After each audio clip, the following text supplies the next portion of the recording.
Stillman and Company, 102.5, 106.3 The Game, streaming live on Twitter, Twitch, YouTube, and Facebook Live. And we are live from the Busy Bee Plumbing, Heating, and Air Conditioning Game Nashville studios. We are presented by the Southern Bank of Tennessee. Ian is here today. Hello, Ian. What up, what up? The Stillman and Company studios today, the Busy Bee Plumbing, Heating, and Air Conditioning Game Nashville studios, hosted the Canadian CMA panel this morning. So we're very excited to have our studio back for our use, for whatever that's worth. But we want to thank the Canadian CMA, or Canadian Country Music Association, for all their tireless hard work and dedication.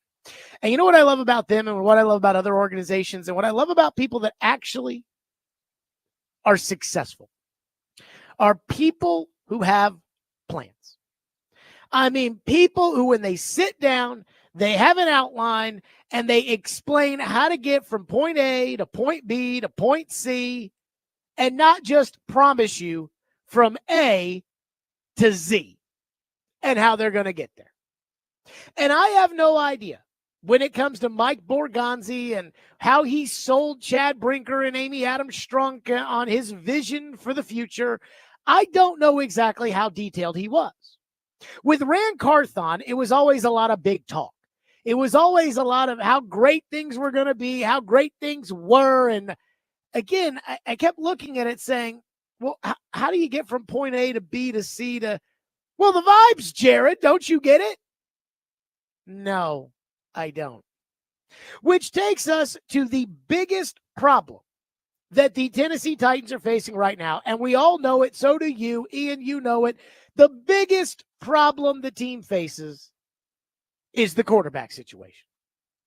And I was thinking today, if I were sitting down with Amy Adams Strunk, or if I was sitting down with Chad Brinker and Mike Borgonzi, and we were talking about, okay, how to get this thing back on track, I think given the circumstances, the Titans would need to have 3 separate plans in place in which the quarterback situation and the number 1 pick both intersect. Again, these are incredibly codependent on one another because the quarterback situation is the number 1 issue facing the team, and the number 1 pick is the number 1 asset that this football team has.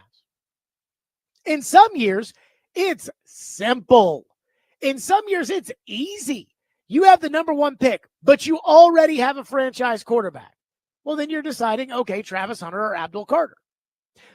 But that's not where the Titans are. Some years it's really easy.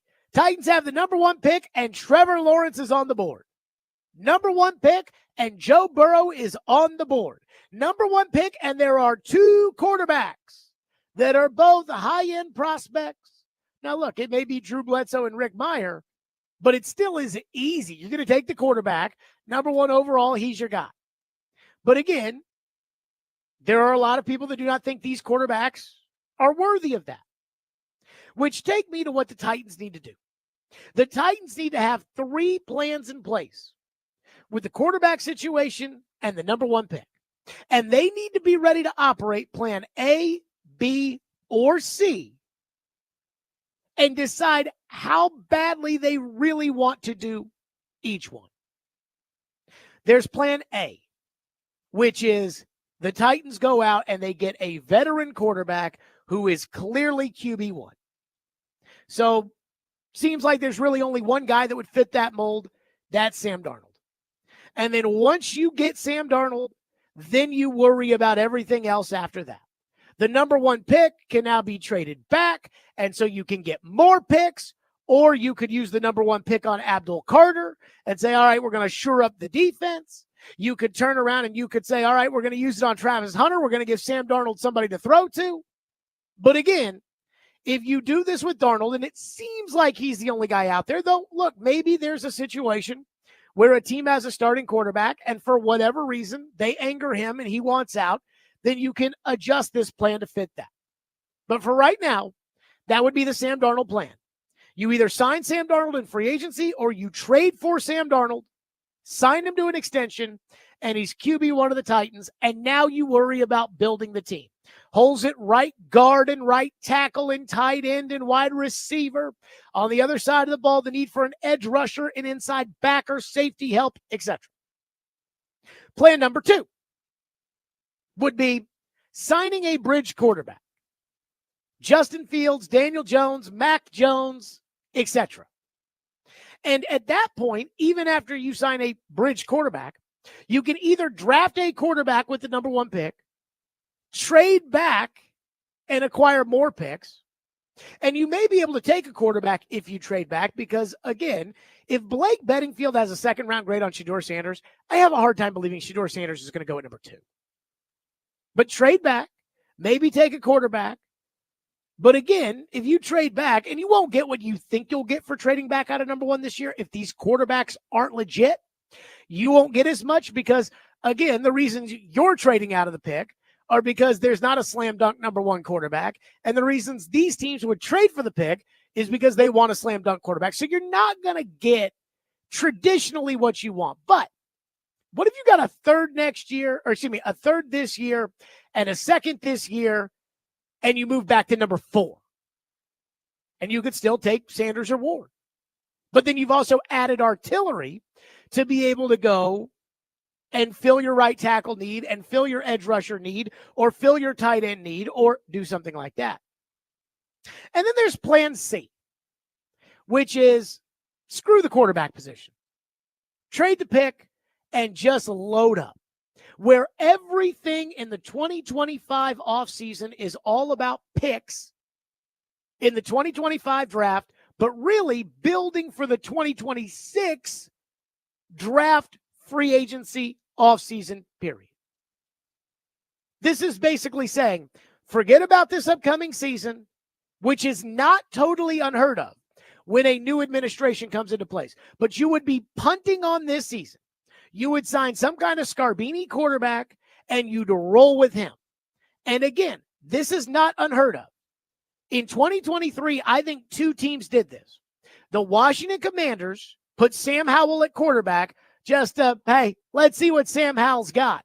But I think the real reason the Commanders went with Sam Howell and why they went with Ron Rivera, etc., was because with new ownership coming in, they didn't want to commit to a young quarterback. They didn't want to commit to a free agent quarterback. So it was, let's bridge the gap here and just get through the season.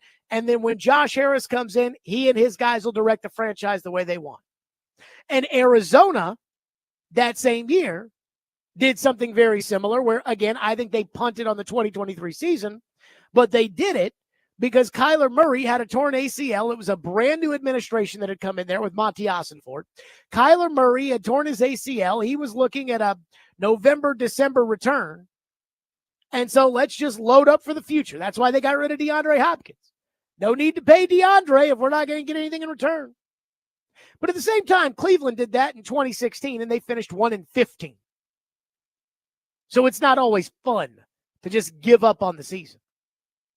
So again, there's plan A, plan B, and plan C. And the key in all 3 plans is to line them up with your priority. So what is your priority? In plan 1, which again, let's just call this the Sam Darnold plan. Plan 1, the priority is to get a starting quarterback, period. Not a franchise quarterback, not Mahomes, not Allen, not Burrow, not the plan. The immediate priority is get a legitimate starting quarterback in, and then let's get to work on building the football team around that quarterback for the time being. And then eventually down the road, we'll look to make our move when we love a quarterback that we can get. Plan B is trying to put together a competitive team in 2025 that can win some games while really putting your priority on getting picks, but trying to balance the two. And you're going to try to get lucky here with a reclamation project at quarterback that has shown some potential. Mac Jones had a good rookie year. Justin Fields has a lot of talent. Daniel Jones, a couple of years ago, made the playoffs, won a playoff game. So you're going to put one of those guys in there, and you're going to hold each other's hands and say, all right, we're going to try to be good in 2025. Not going to sell off the entire team for assets right away, but we're going to try to be good, but we'll see what Justin Fields can do. That's plan B. And then plan C is pretty much just tanking and planning to specifically build the team in 2026 with some pieces being collected in 2025. Those are the three options. And my question for Amy, because again, this isn't so much a Borgonzi thing as much as it is probably an Amy thing. Although I have to assume since Borgonzi's the new guy, there probably is a sense of whatever you think we should do, Mike. And I think also Borgonzi probably feels I can be bad next year and survive it. But I'd have to ask, which one of these routes do you want to go? If you want to be the most competitive next year, then I need to go get you a veteran quarterback who can play ball. Now, there aren't a lot out there. In fact, there might really only be one, but I can do that. If your plan is, hey, let's try to put a decent team out there in 2025, but let's really, really worry about picks and not spending money, and I can do that too. And if you just want to blow this whole thing up and you just want to say, screw it, let's roll, well, I can do that too. Because then I'm going to get even more picks because I'm going to start trading guys. I'm going to eat the money on Calvin Ridley and trade him and get a pick in return. I'm going to eat the money on some of these other guys that are on this team. I'm going to trade Tajay Spears. What's the point of Tajay Spears in year 3 of a 4-year contract if I'm giving up? So I'm going to get 4th and 5th round picks and add to the artillery and then see what shakes from the tree. Like, that's what I'm going to do if you want to go with plan C. Now, what's frustrating about all this is the Titans don't totally control all 3 outcomes. If there was one guy there with the number 1 pick, the Titans would control that outcome. But if Minnesota doesn't want to trade Sam Darnold, they just want to tag him and play him, well, that takes option 1 off the board. What if none of these teams like these quarterbacks? As much as the TV likes Shedeur Sanders, what if these teams view him the same way Mike Renner at CBS that ranked him 40th views it? Well, now the value to trade the pick's not very high. So that takes option 3 off the board. But before we can make any micro decisions for the 2025 Tennessee Titans, we have to make the macro decision about what the priority is, both with the number 1 pick and where it intersects with what they need to do at quarterback. So which plan do you want? Do you want plan A, which is to roll with Darnold and build around him? Plan B, which is let's get a reclamation project in here. Let's try it out. Let's, hey, we're going to try to sign some free agents this year, try to win some games this year, try to establish the culture of winning. And then plan C, blow it up and tank. 615-737-1025, which is our phone number if you want to weigh in. That's 615-737-1025. And you tell me which plan you want to take. And then I can tell you what it'll take in order to operate it, what it will look like if that's the path you want to go. 615-737-1025. Plus, there is one reality that I am really, really, really worried about that just may be a fact when it comes to the quarterback position and it comes to the Titans. We'll get to that next. Stillman & Company, 102.5, 106.3 The Game.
What are the attributes you value most in the quarterback? Well, you have to have the physical arm talent, obviously, to make every throw in the league. Accuracy, decision making are big parts of it. The way you process coverages. The game's changed a little bit too, so having mobility, not just the pocket passer. And of course, the leadership part is a big part. They are the face of the franchise. They are your leader. They're the ones that are going to stand in front of the team every day, and they're going to follow them. And that's what they do. They follow, Patrick Mahomes. They follow Joe Burrow. That's what they do. That they set the tone. They're the most important, arguably the most important position in all of sports. There you go. That was Mike Borgonzi talking about, hey, what he's looking for in a quarterback. They got to be a leader. They got to have the physical arm talent. They got to, and I'm sure it's a lot more detailed than just, hey, we're looking for somebody this team can rally around. But that's what you say in a press conference. And a lot of people say, well, you got to take a quarterback, got to take a quarterback, got to take a quarterback. But if these quarterbacks aren't good, then what does taking a quarterback, what does that do for you? How does that help you? And you know the answer as well as I do. It does not. But there's one thing I'm worried about. Look, I want the Titans to sign Sam. I would love to sign Sam Darnold. I just don't think that Sam Darnold will get to free agency. So I think Minnesota is going to place the franchise tag on him, and I think it's going to take at a minimum the 35th pick of the draft, and that's what I would trade for Sam Darnold. I would sign Sam Darnold to a 4-year, $160 million contract, which is essentially 3 guaranteed years. And I know a lot of people wouldn't do that, and I understand. That's what I would do and what I want them to do. But there's no guarantee Minnesota is letting Sam Darnold get to the market, which is something that kind of depresses me. And again, when it comes to Sanders and Ward, the draft gurus keep telling us, yeah, these guys aren't that good. They might be kind of good-ish, but they're not that good, which is a problem for a team that desperately needs a quarterback. Which takes me to something Jason Fitz said on our show last week that I have been thinking about all weekend. And really, when it comes to the Titans, I am so scared to death that this is the reality of where they sit. And here's what Fitz said last week on this program. I would say the same thing to the Titans that I'm saying to the Raiders right now. And I only make this comparison because y'all know my fandom, and so I want you to know it's universal. Our favorite football teams are, in essence, screwed in every possible way. And that is the real answer. Like, that's not the answer anybody wants to hear. I don't believe that I don't believe that there's a franchise saver in the draft. I don't even believe that there's a bridge quarterback available. I think we are all up a creek. There is not enough quarterbacks. Like, Daniel Jones is going to get a shot somewhere next year because everybody's so desperate. The Seahawks are going to keep Geno because they realize that Geno's light years better than everybody else. If Aaron Rodgers chooses to play again next year, he's going to get to start somewhere because Aaron Rodgers is light years better than any other option we're going to have. I honestly believe that there are a handful of teams in the league that just are up a creek. There's no legitimate answer. Okay. Did you see the story coming out of New York about what may happen there? Did you see that, again, after the owner last year wanted to bench Aaron Rodgers for losing to the Denver Broncos and going with Tyrod Taylor, it has now come out that Aaron Rodgers might be interested in returning to the Jets and that Aaron Glenn might be interested in having Aaron Rodgers be his quarterback. Now, again, I'm not there every day, but I think I did see enough of the circus that preceded the mess the Jets are in right now. And I can tell you, Aaron is not the solution in New York. But again, after all the drama, after all the McAfee hits, after all the owner's stories that come out about wanting to bench him for Tyrod Taylor and judging players off of Madden football and listening to the kids and all the thing that's happened in Jetland. I mean, the defensive coordinator that got elevated to head coach just signed with the Falcons. And he had a press conference, and he said with the Falcons, he goes, yeah, my biggest problem is nobody on the staff told me the truth. When I became head coach, I noticed that nobody around there started telling the truth. So with all that drama, Rodgers taking a rocket shot at the owner's son on the McAfee show. And yet here we are, and the Jets may keep Aaron Rodgers at quarterback. Why? Because there's no alternative. It is Darnold. It is Ward, who has his warts. Sanders, who might be a second-round pick in a traditional draft. That's what's out there. And Fitz is telling you. And again, he might be right. He might be wrong. I don't know. But he's saying, oh, yeah, I think all these teams are screwed. I think the Titans are screwed. I think the Giants are screwed. I think the Raiders are screwed. And again, you don't celebrate the success on draft night unless you're the Indianapolis Colts and you're taking Andrew Luck. That's not when you celebrate. Again, I remember when Andy Reid made the trade for Mahomes, and the next morning on TV, a panel of Skip Bayless, Shannon Sharp, and Chris Carter talked about which of the first-round quarterbacks would be the most successful. And Chris Carter made the comment that if Patrick Mahomes is so good, then why does Andy Reid have to sit him on the bench? Said he doesn't trust the Big 12 offenses. So keep that in mind. That's not when you celebrate the day of the draft, the day after the draft. When you celebrate is when you're Washington and you beat the Lions to get to the conference championship with Jaden Daniels at quarterback, and you look at your team and say, oh, thank God we've got a guy. That's when you celebrate.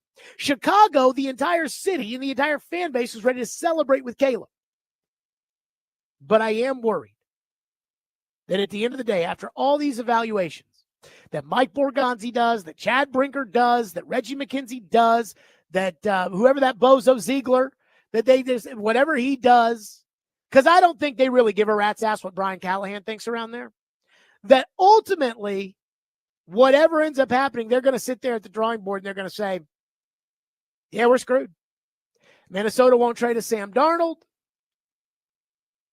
These two quarterbacks are not worth us investing our careers in.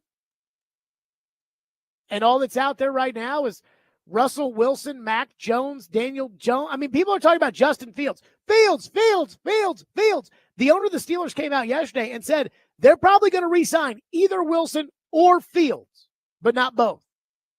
Well, Wilson's 36 years old. So it makes me think they're probably going to go with Fields. So he might not even be out there.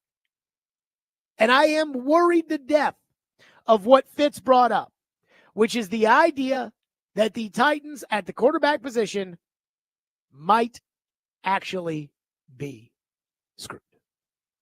Again, I got the plans. So if plan 1 doesn't work out with Darnold, we can switch to plan 2, and that's okay. But again, I do worry that what Fitz, I'm not saying what Fitz said is for sure the gospel.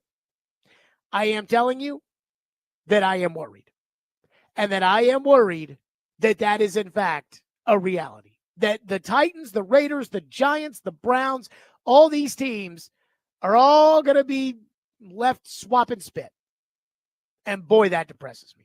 615-737-1025, which is our phone number. We will get to your phones at 615-737-1025. By the way, we are going to be giving away a pair of tickets to see the Predators play tomorrow night, so be listening for your opportunity to win. Barry Trotz will be on with us at 5 o'clock. And if you want to win tickets to a Preds game, then be listening for Robbie and Rexroad tomorrow morning for Preds Pick to Click. All you have to do is guess a Preds player that scores a goal, and if they put the puck in the back of the net, you win. Be listening tomorrow morning for the cue to call on Robbie and Rexroad. Stillman and Company, 102.5 and 106.3 The Game.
a mistake at Miami in the ACC in the first quarter, second quarter, and you're coming back in the second half putting up big numbers, went unnoticed. In the NFL, those mistakes are noticed, okay? We can see teams that don't turn it over still lose games. Normally you don't, but sometimes it can happen. Yeah. We saw a team not punt and still lost the game. The Kansas City Chiefs seem to have that ability to win games regardless of what the other team's doing or not doing. But in the NFL, Cam Ward cleaned that up. The athleticism, mobility, arm strength, all different arm angles. I think he's accurate, precise passing, a little off at times. And that's a pet peeve of mine too, Field. This notion that you got to put the ball like you handed it to the guy. Yeah. When you're under duress and you're looking here, you're looking there, you got all these options. Everything's going on, right? And you got to put the ball like I handed it to the receiver. Yeah. Catch the daggone ball, okay? The late, great Raymond Berry said, if you get your hands on the football, you should catch it. Okay, we saw yesterday, guys not catching the ball when Josh put it there where it could have been caught, right? We see with Cam Ward, sometimes we talk about quarterbacks, well, you got to be a little more precise. Yeah, you'd love to be able to do that, but reality is you're not always going to be able to. So again, if you put the ball in the vicinity, these guys, they're paid to catch the football. In a lot of cases, they don't unless it's handed to them. So let's put a little bit more of an onus on the receivers than always the quarterback, which it seems like we do way too much of. I heard that Mel Kiper cut. That was on the First Draft podcast talking about Cam Ward. Again, big issue with Cam Ward is his accuracy.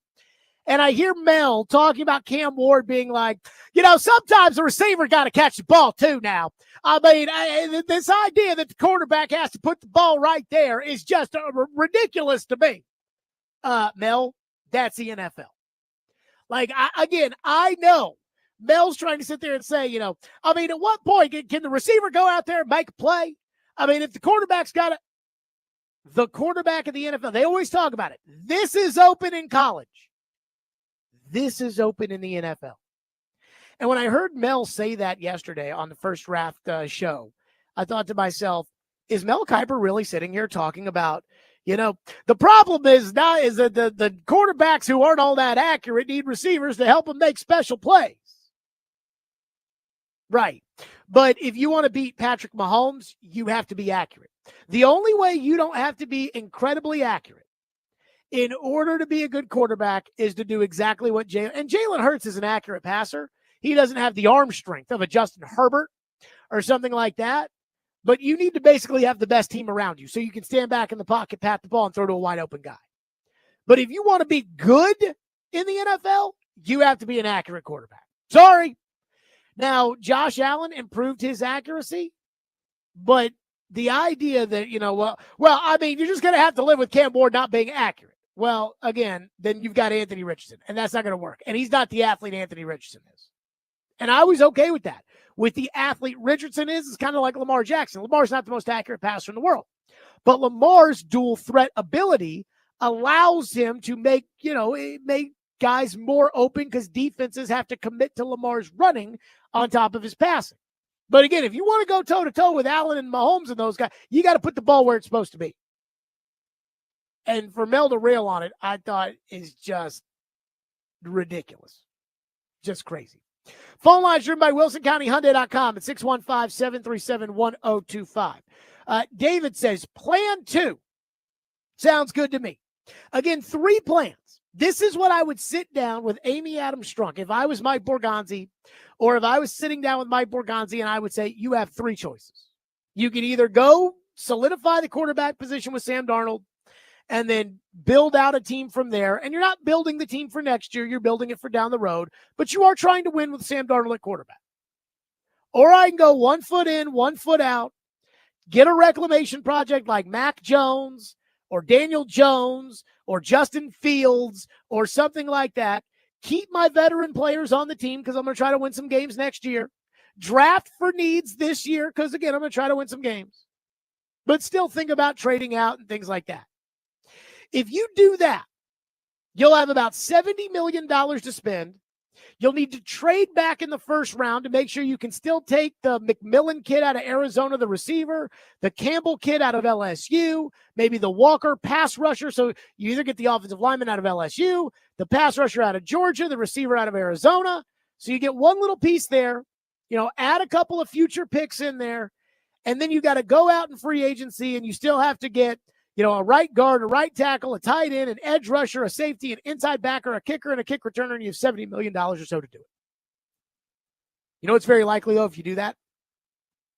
If you go that route, what is very likely is you win 6 games next year. Brian Callahan's fired. So now you're starting over again, but maybe next year's quarterback class with a high first-round pick next year will allow you to get the guy that you absolutely have to have. But remember, everybody then puts themselves on the hot seat by doing this. By going with a quarterback that is not likely to win, which means you are likely to lose. You're allowed to kind of build your team up, but you're not going all in on the idea of building your team up.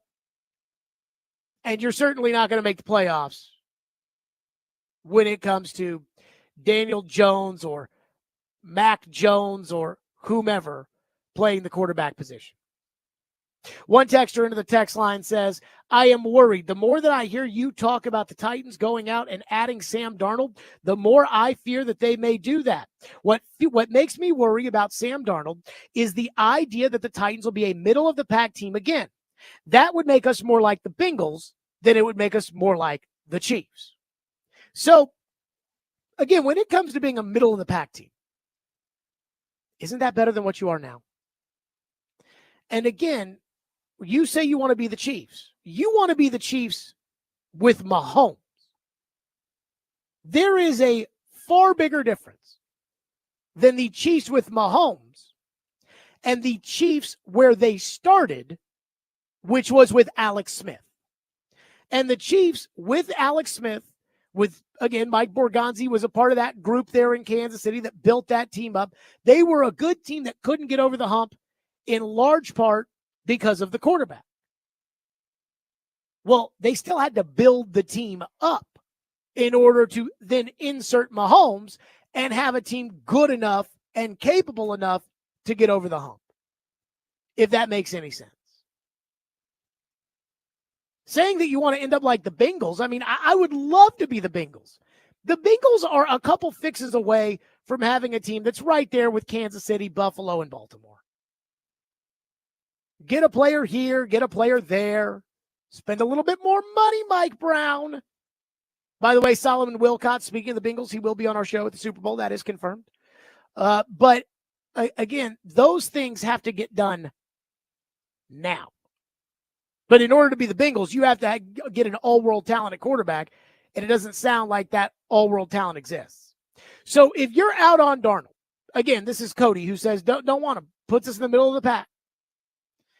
If that's the case, then you're going to be bad next year, which means Brian Callahan's getting fired.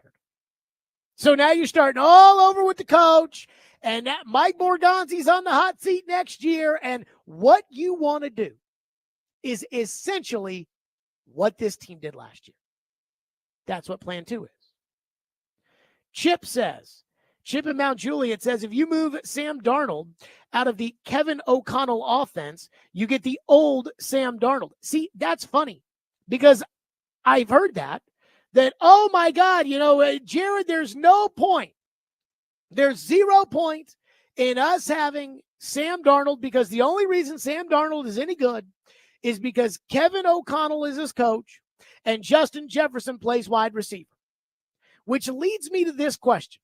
Because I heard Derek say the same thing last week when I compared Sam Darnold to Alex Smith because the numbers are insanely similar. And Derek said, well, but you don't understand. Kansas City had Andy Reid. And this guy say, but you don't understand. Sam Darnold had Kevin O'Connell. Well, if that's the case, then go ahead and fire Brian Callahan and go get a better coach in here. Because if the reason that I can't have a player or I should not expect a player to play to their potential, Patrick Mahomes is not getting more out of his potential than exists because of Andy Reid. He's getting the most out of his potential. Well, if I cannot expect a quarterback to reach his potential with my coach, then why is he still my coach? Again, if we're looking at quarterbacks and it's me and you or Brinker and Borgonzi, And we're sitting in the boardroom and we're sitting there looking at the board and we're saying, okay, well, Darnold, he's got a lot of talent because he was a high draft pick. He's 28 years old. He had a great season. He's got a good arm. He has had success in the league, but our coaches aren't good enough to coach him. All right, let's move on. And then when it comes to the reclamation projects, the Mac Joneses and the Justin Fields and the Daniel Joneses and those guys, when it comes to the reclamation project, what makes you think that if Brian Callahan is not a good enough coach in order to, and you know what? I'm going to throw the rookies in here too, Sanders and Ward. If Brian Callahan is not a good enough coach to be able to maximize a guy the way Alex Smith was maximized by Andy Reid, the way that Sam Darnold was maximized by Kevin O'Connell. If Brian Callahan is not a good enough coach and we are not to expect him to be good enough to do that, if that's the case, then you really think Brian Callahan's going to maximize Cam Ward? You wonder if he's going to maximize Shedeur Sanders and get the best out of him? So you're telling me I can't have Sam Darnold because my coach isn't good enough, but you want me to try to reclamate Justin Fields with a bad coach. You want me to try to maximize Cam Ward or Shedeur Sanders with a bad coach. Does that make any sense? This reminds me of this time last year. You know, right when we were getting into the draft time and I was on Sirius XM, and I believe that this was when the Bears, you know, had decided to keep Matt Eberflus. And there was a lot of talk this time last year. And just, it's hilarious with how stupid all this talk sounds right now.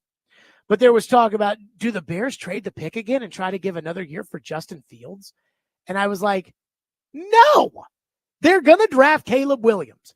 The day that Carolina clinched the worst record, thus Chicago got the best pick, the Chicago Bears were going to draft Caleb Williams. I said, why is Matt Eberflus the coach? Why is a defensive coordinator the head coach in Chicago where their entire franchise is going to be around Caleb Williams? Where, again, if you have success by hiring a good offensive coordinator, then the offensive coordinator leaves. Well, that doesn't make a lot of sense. Well, if that doesn't work, then you've got a defensive coach with his head up his ass trying to coach Caleb Williams. And if that does, now you got to go hire a new coach. You see what I'm saying? And that's exactly what happened. So if you don't think Brian Callahan is good enough for Sam Darnold, then Brian Callahan's not good enough for Justin Fields, Mac Jones, Daniel Jones, Cam Ward, or Shedeur Sanders. It is as simple as that. 615-737-1025, which is our phone number, more your phones. Plus, Todd McShay. Ian, we have not heard from Todd McShay in a while. Miss old Todd. Todd McShay talks about the quarterback class, what he's hearing. And I got to tell you, this kind of seems to be a recurring theme, which we'll get to next. Stillman and Company, 1025, 106 The Game.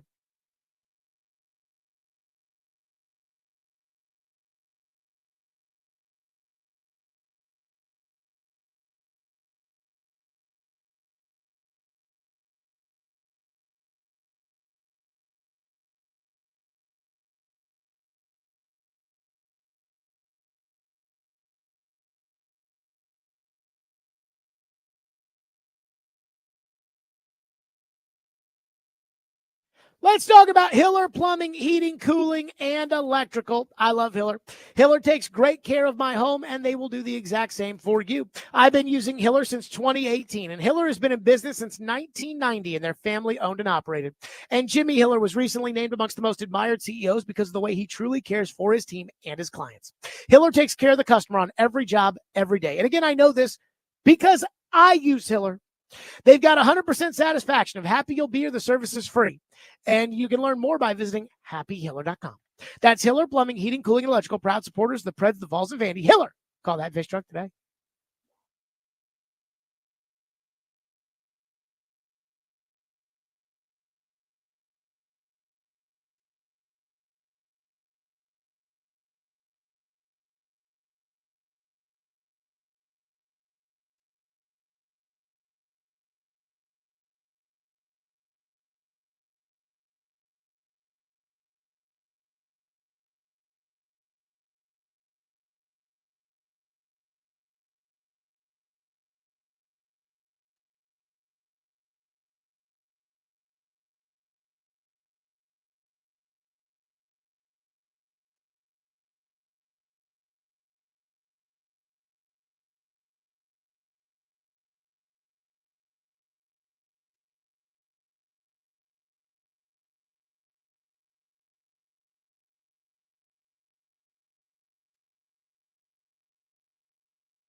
I think there's two parts to this when you're evaluating like what you're getting. Okay.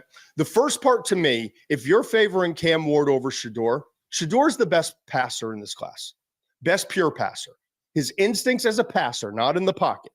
His instincts as a passer, when the initial play breaks down and he's scanning the field, his ability to throw with timing, trajectory, layer the ball placement, touch, all of those things are what makes him a potential good starting quarterback in the NFL. Now, does he have elite arm strength? No, it's good. It's not elite. Does he have elite mobility? Absolutely not. It's actually when he takes off to run, he's not overly mobile, which is surprising as Coach Prime's son. But what he has is an ability to locate and throw the ball more effectively than any quarterback in this class. On the flip side, Cam Ward is not as developed in terms of progression reads, seeing the whole field. He's not as consistent with his ball placement. A lot more frozen ropes on throws that could use a little bit of finesse behind them, those sorts of things. But he's got a stronger arm. He's more mobile. Not elite mobility, but more mobile than Shador. And he kind of creates more with the arm angles and the ability to break some tackles and different things like that. So from a physical tool standpoint, I think the team that winds up, if a team winds up taking Cam Ward over Shador, it's the traits to develop. Todd McShay talking about, all right, my sense is that if a team is picking between these two quarterbacks, if they pick Sanders, it's because he's the better passer. He's accurate. Now, he's not super accurate, but he's accurate. He's got decent enough arm strength, not great arm strength, and he's a bad athlete, which, again, McShay says is kind of odd for Deion Sanders' kid to be slow. I've actually never thought about that. I've thought about the fact that Shador doesn't scramble very much, and I'm like, hey, that's interesting because Shador's kind of small. The smaller guys are usually kind of more jitterbuggy when they're running around, but I guess not. But that's okay. There are plenty of quarterbacks out there that don't scramble around her. But then when he says, which is kind of surprising for Coach Prime's son, I'm like, oh, yeah. Shouldn't he be fast? But I guess he's not. And then there's Ward. And he talks about Ward, and he says, hey, he doesn't have the best arm strength. He's got decent arm strength, arm talent, throw some ropes. But he's not terribly accurate, and he doesn't really anticipate throws well, etc. And so when you kind of dumb that down, it kind of sounds to me like, do you want the quarterback that can kind of throw but can't move, or the quarterback that can move but is not elite in terms of his athleticism and his moving, but has more talent, even though that talent is not refined? And I think about this, and I think about what Blake Bedingfield kept saying about grading these players. And Blake's got no skin in the game. Blake, there's nothing he is not paid by the Deion camp. He is not paid by Cam Ward's camp. Again, he has no agenda to say. He's just telling you what he thinks.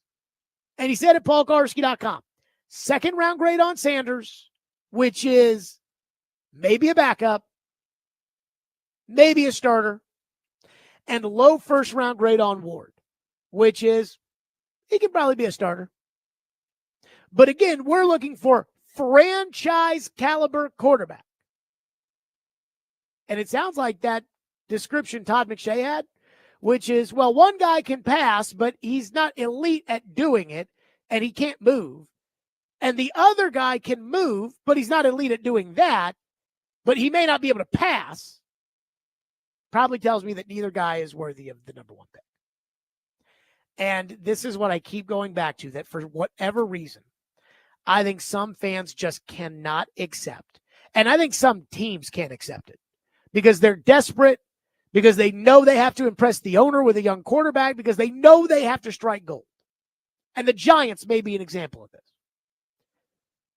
But some teams, some fans, some people, they just cannot accept that if there is not an elite quarterback in the draft with the number one pick, you cannot take that player. You cannot use the first pick in a draft that has an elite player in it. You cannot use that pick on a quarterback who is at best going to be an average starter in the NFL. Can't do it. Because, again, let's use the Philadelphia Eagles as an example. The Philadelphia Eagles didn't use a high first-round pick on Jalen Hurts. And because of that, they've been able to use their first-round picks in other spots to get them better players. Because Jalen Hurts doesn't have elite talent. But they're not going to ask Jalen Hurts to go out Mahomes. They're going to ask Saquon Barkley and A.J. Brown and Devontae Smith. They're going to ask those guys to carry the team. When you take a quarterback number one, you are asking that quarterback to carry the team. And if neither of these guys are capable of carrying the team, you cannot take them with that pick. And yet there's a lot of people that keep telling me, well, but you got to draft a quarterback. I mean, Jaden Daniels, nobody was saying Jaden Daniels was an elite prospect. Nobody. Now, I'm sure there were a couple people out there that thought he was going to be a bust. But Jaden Daniels was an elite prospect. And I always talk about the difference between an elite prospect and an elite player. But an elite prospect is somebody who right now he could enter the league and he can play with the big boys. And he'll show you a little something when he's out there that gives you the idea that this guy's got the goods. Even Caleb, in a bad rookie year, had some moments. Drake May, you guys remember he came in here, he threw 2 interceptions. But that play he made at the end of the game, that was this guy might be special. That's why you take those guys as high as you do. Elite prospects. Sounds to me like there's only 2 elite-ish prospects in this draft. Hunter and Carter. And so if you pass on them because, we got that quarterback, Jared, and this guy, Ward, Sanders, whomever, and they end up not being able to be a starter in the NFL, you're fired. Callahan gets fired next year. Borgonzi gets fired after that. If they use the first pick on one of these 2 quarterbacks and neither guy is a franchise guy, Borgonzi, unless he pulls the Kyle Shanahan and pulls a rabbit out of his ass in the 7th round, is gone. It's as simple as that. That's how this league works. Brinker's gone too. 615-737-1025 is our phone number if you want to weigh in. I think our text line is down. So maybe we'll get to the YouTube chat one way or another. 615-737-1025. Coming up next, there is a reputable mock draft that has come out. And it does not have the Titans taking Sanders or Ward. We'll get to that next. Stillman & Company, 102.5, 106 for the game.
Stillman and Company, 102.5, 106.3 The Game, streaming live on Twitter, Twitch, YouTube, and Facebook Live. We are live from the Busy Bee Plumbing, Heating, and Air Conditioning Game Nashville studios. We are presented by the Southern Bank of Tennessee, and it is mock draft season. Last week, Mel Kiper's first mock draft came out. He had Cam Ward going to the Titans with the number 1 overall pick. And let me say this right now, and I am just starting my studying of the quarterbacks, but Cam Ward, number 1 overall, kind of hate it. Honestly, it feels like it's a reach, and it feels like it's a need pick, and I don't like that. So I was perusing, again, there's about 5 or 6 people whose mock drafts I actually care about. And Daniel Jeremiah is one of them. Daniel Jeremiah is the lead draft analyst at NFL Network and NFL.com. And Daniel Jeremiah's mock draft 1.0 has just come out.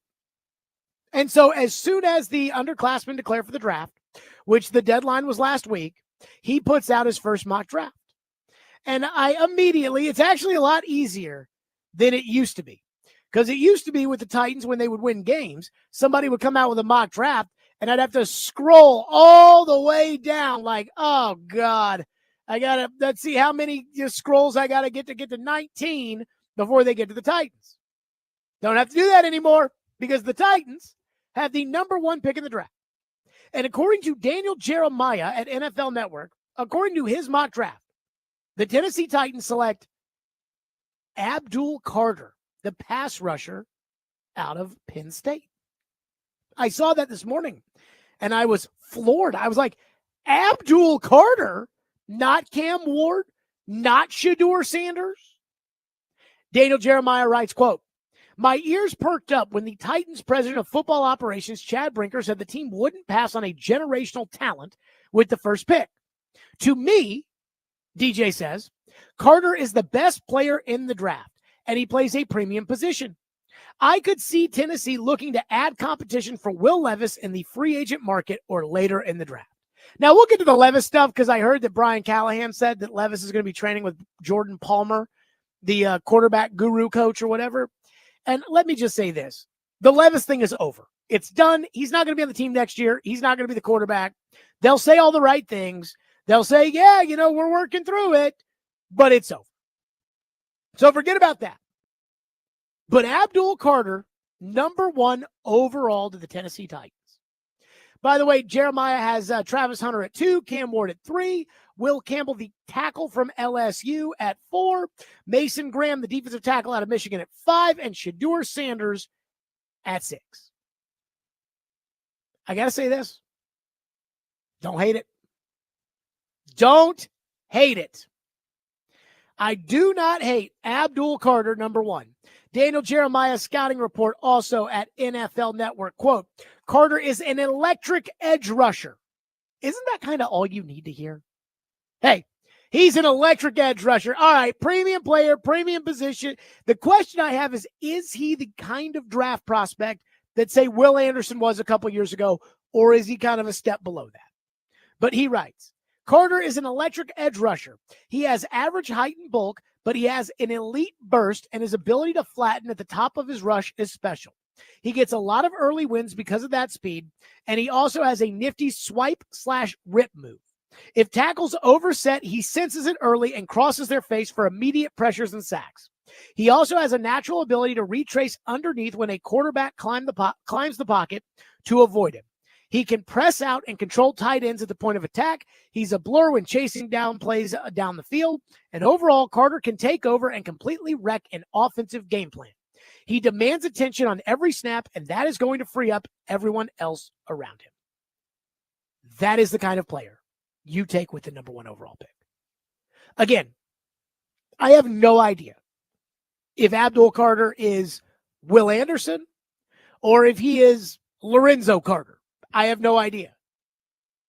But if he is what Daniel Jeremiah says he is, which, again, sounds a lot like Will Anderson, if that's the case, you take it. You take the best player on the board. But, Jared, we have to get a quarterback that... But what good does a quarterback who's not good do for you? What scares me to death is this idea, and I keep harping on it, which is that the Titans will take a quarterback because they have to take a quarterback, which is what Mel Kiper Jr. did in his first mock draft when he had them taking Cam Ward. But again, if there's an elite player at a premium position, and pass rusher, Abdul Carter, wide receiver, Travis Hunter, those are elite premium positions. If there's an elite prospect there versus a non-elite prospect at quarterback, you, given the fact that you need a young, impactful edge rusher, you take the player. You don't just take the quarterback to take the quarterback. And the amount of people that think the Titans just have to draft a quarterback, when again, we don't even know if these guys are any good, is almost shocking. Again, Daniel Jeremiah's big board is a little bit more kind, or is a little bit kinder to Ward and Sanders than most of these big boards. He's got Ward at 10. He's got Sanders at 11. So if you want to take Sanders, you're saying I have to take the 11th best player in this draft and allow 10 other teams that pick after me to get better players than I get simply because I need a quarterback. That's bad business. Let's use Indianapolis as an example here. Indianapolis needed a pass rusher last year because DeForest Buckner's more of an interior guy, though he is one of these interior guys that can get after the quarterback, but he's more of an interior guy. Quiddy pays a bust. Deo Adangbo's an average player, so they felt like they needed a pass rusher. So they took Leatu Latu from UCLA, or where was Latu from, Ian? UCLA, Washington? I think that's right. Or UCLA. Yeah. I knew he was at Washington, went to UCLA. They took Leatu Latu with their first pick. And I'm sitting here thinking, oh my God, they passed on Brian Thomas Jr. And I thought about Brian Thomas. He's perfect. Just perfect for what Indy needs out of. But again, they felt like they had to take a pass rusher. So they reached for Leatu Latu. You can't do that. You cannot reach. Now, what you could do is you could trade down and say somebody really wants Carter, somebody really wants Hunter. You know, the Patriots at 4 are a team that I kind of circle, saying if they fall in love with one of these two guys, maybe they'll trade heaven and earth because they already have a quarterback. So what do they need their first rounder next year? Maybe they trade their first rounder next year and you move back to 4. Again, I don't know if Sanders and Ward are really the 10th or 11th best players in this draft, but if they are, it's a lot easier to stomach with no elite players left on the board, taking one of the guys at 4, than it is taking them at number 1 and passing on an elite player in Carter or Hunter. I'm just telling you, if you do not think, and as of right now, I have not seen anything that would make me think that Sanders or Ward are elite quarterback prospects. If you don't think they're elite prospects and you don't think they're going to be elite players, again, you can't pass on an elite player to take them. And I know Travis Hunter's an elite player, and I think Abdul Carter is an elite player. So when I saw Daniel Jeremiah's mock draft, I actually got a little excited about the idea. Now, I'm not doing what he's doing, which, again, I thought a lot of people did irresponsibly last week, which was Chad Brinker said we're not going to pass on a generational talent. So now everybody's like, oh, they're taking Travis Hunter. Oh, they're taking Abdul Carter. And I'm like, whoa, now. I am not convinced that that's what that meant. I think he was just saying, like, yeah, we want to get more picks, but we're not going to pass on a generational talent just to get more picks. A la what the Cleveland Browns did, you know, for all those years that they were just so obsessed with picks and punted on seasons because they didn't really want to use the picks. They just wanted to collect the picks so they could say that they had all the picks. So I'm not really agreeing with the reasoning that Daniel Jeremiah has, but I am thankful and I like the outcome, which is you get the best player who profiles as an elite prospect at a premium position. Abdul Carter and Travis Hunter, premium prospects at elite positions.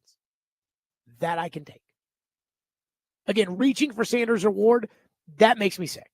Because now you're committed for 2 or 3 years. And that's a problem. 615-737-1025 is the phone number if you want to weigh in. 615-737-1025. And our phone lines are by WilsonCountyHunting.com. Adam in Portland says, Cam Ward reminds me of Steve McNair. Raw talent with huge upside. We just have no one to develop him. So give me Deion's kid. Again, why not take somebody else? Why not take the pass rusher out of Penn State? Why not take the receiver? I got to take the quarterback. This entire fan base, and I'm not going to say the entire, most of the fan base is convinced that you have to take one of these 2 quarterbacks. Convinced of it. Again, I'm not there. I don't understand. Why do I have to take Deion's kid? Why do I have to take the 11th best player in the draft, according to Daniel Jeremiah, the 22nd best player, according to Matt Miller, the 40th best player, according to Mike Renner, hold on, let me make sure I get this right, 43rd best player, according to Pro Football Focus? Why do I have to take the 43rd best player? Because my coach, according to him, I don't have the coach to develop Cam Ward, so he's out. And now I have to take a 2nd-round prospect, according to Blake Bedingfield, the guy that got the Titans to draft Derrick Henry. I have to take a 2nd-round prospect because my coach stinks, according to this guy, and I have to take a quarterback. It's crazy. Crazy. 615-737-1025. More of your phones if you want to weigh in. That's 615-737-1025 here on the program. And there is one thing that needs to be discussed. If the Titans do end up taking Cam Ward, which I haven't heard anybody mention, but we should at least put it on the discussion table. And we'll do that next. Stillman & Company, 102.5 The Game.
1 year at Miami. What's the skinny on Cam Ward?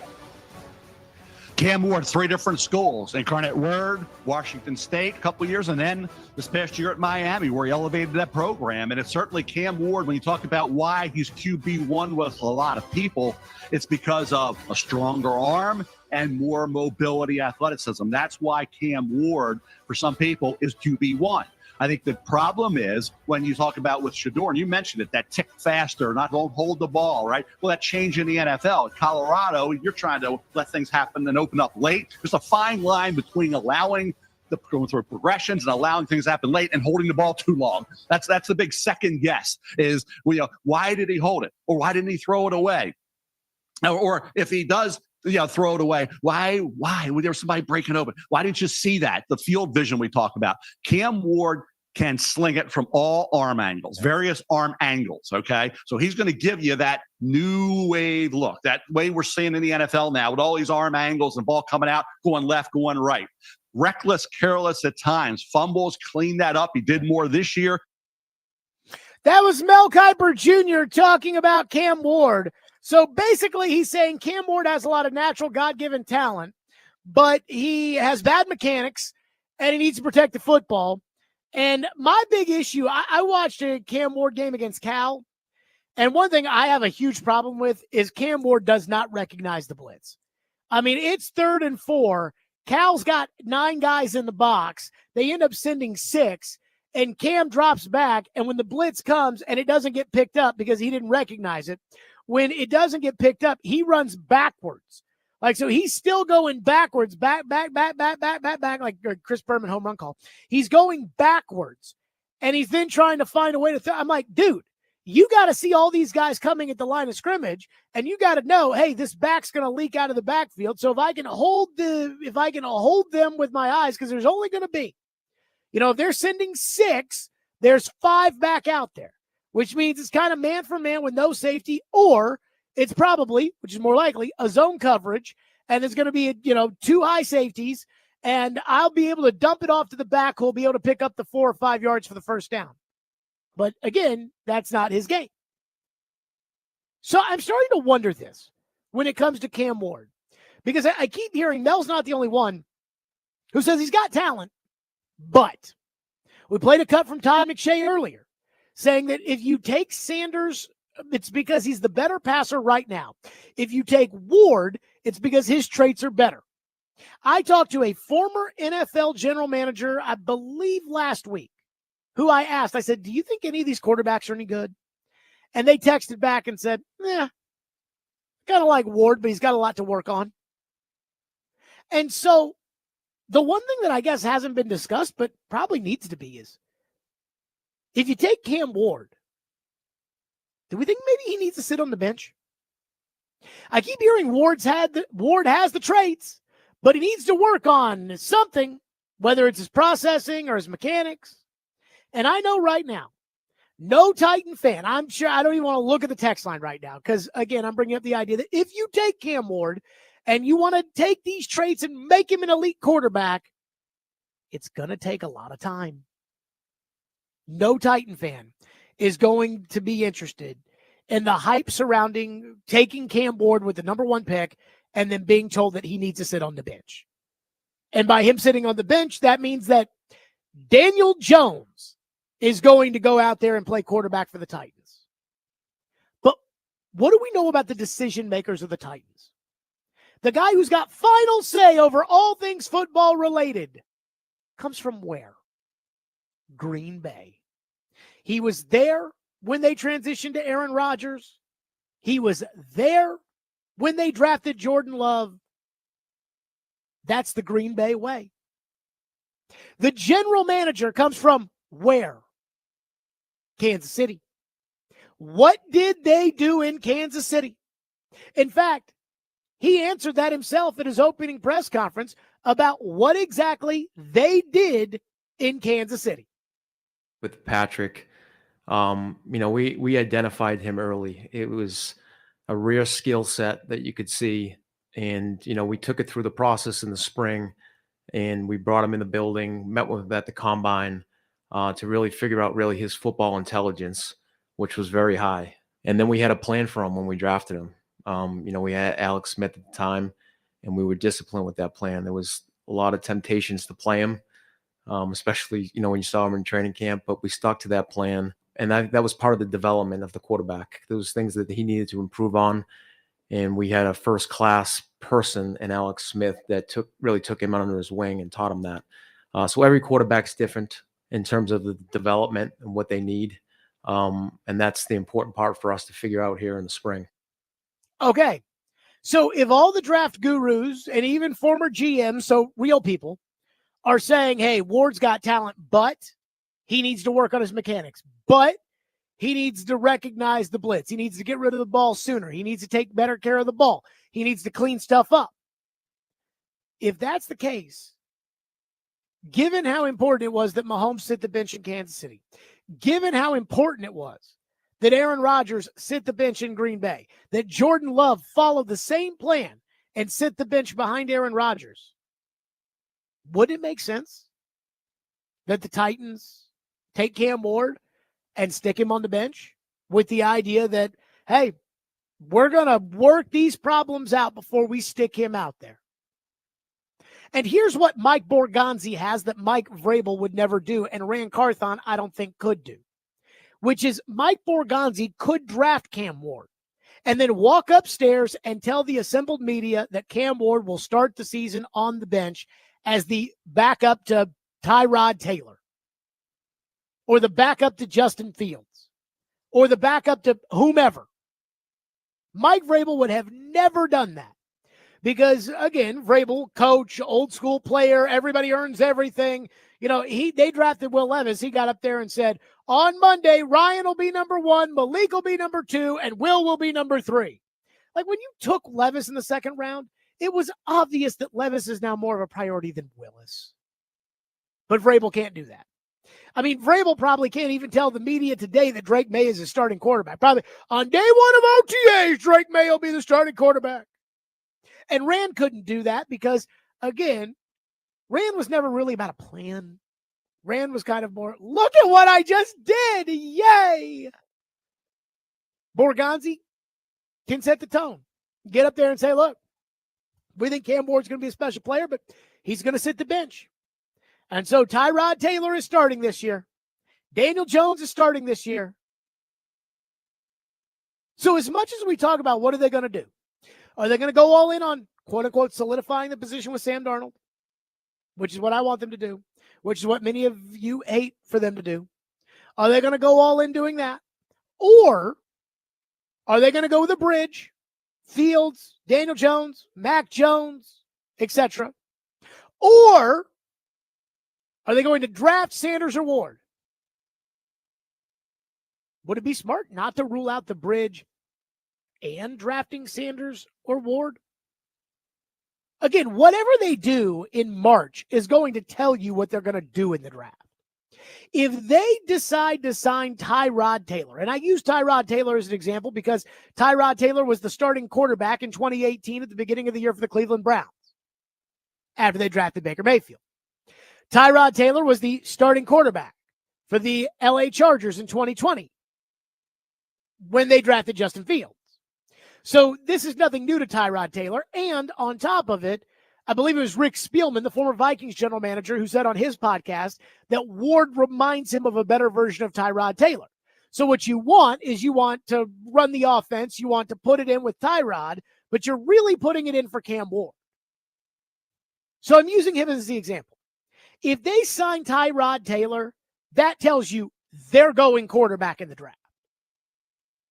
If they sign Sam Darnold to a real contract or trade a real pick or whatever in order to acquire Sam Darnold, then they're telling you they're going Carter or Hunter in the draft, or they're trading back and taking a tackle or something like that. They're not going quarterback if they do that.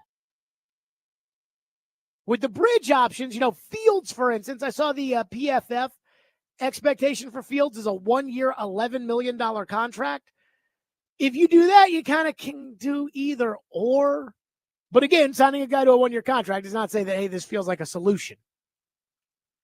But I'm not ruling out the idea that you do that, sign your bridge guy, and still draft your quarterback. And I'd really like to do that by trading to 4 with the Patriots or trading to 3 with the Giants and picking up either a first in next year's draft, which I would love, or what's more likely is a second and a third in this year's draft. 615-737-1025. We'll get to more of your phones. 615-737-1025. And the Titans coaching staff, I heard Robbie and Joe talking about it. I said yesterday, Bones Fossil in, Colt Anderson out. That's not enough for me on the coaching staff. I needed to see more. But I do wonder if it really was up to Brian Callahan about doing more with his staff. We'll get to that next. Stillman & Company, 102.5 The Game.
I think the Titans were really lucky to get him. I mean, and he talked about why he wanted to join the Titans and felt like he wanted a fresh start and likes Brian Callahan and said he'd always been intrigued by Nashville. He's got 3 girls. He's looking forward to getting them to Nashville and being in the city.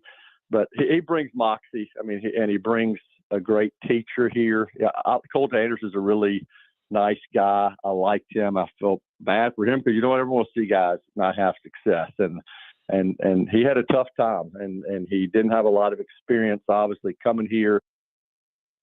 That was Jim Wyatt talking about Bones Fossil and saying, yeah, I hated it for Colt Anderson, but guys, let's call a spade a spade. Colt Anderson was terrible.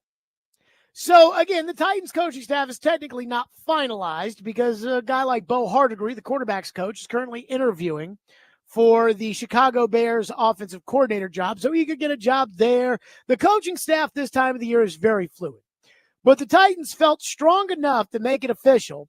Bones Fossil and his assistant special teams coach in, some guy from the Jets who Brian Callahan's worked with in the past, in as the secondary coach, and the guys that were here under Vrabel, out.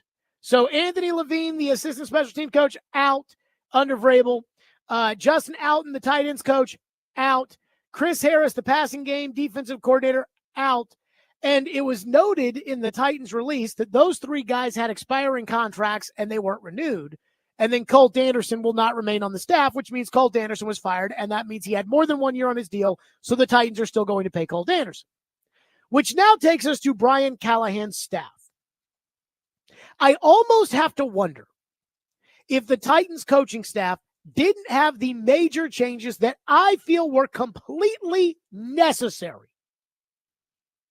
Because the Titans, not Brian Callahan, didn't want to give out coaching contracts while Brian Callahan is on the hot seat.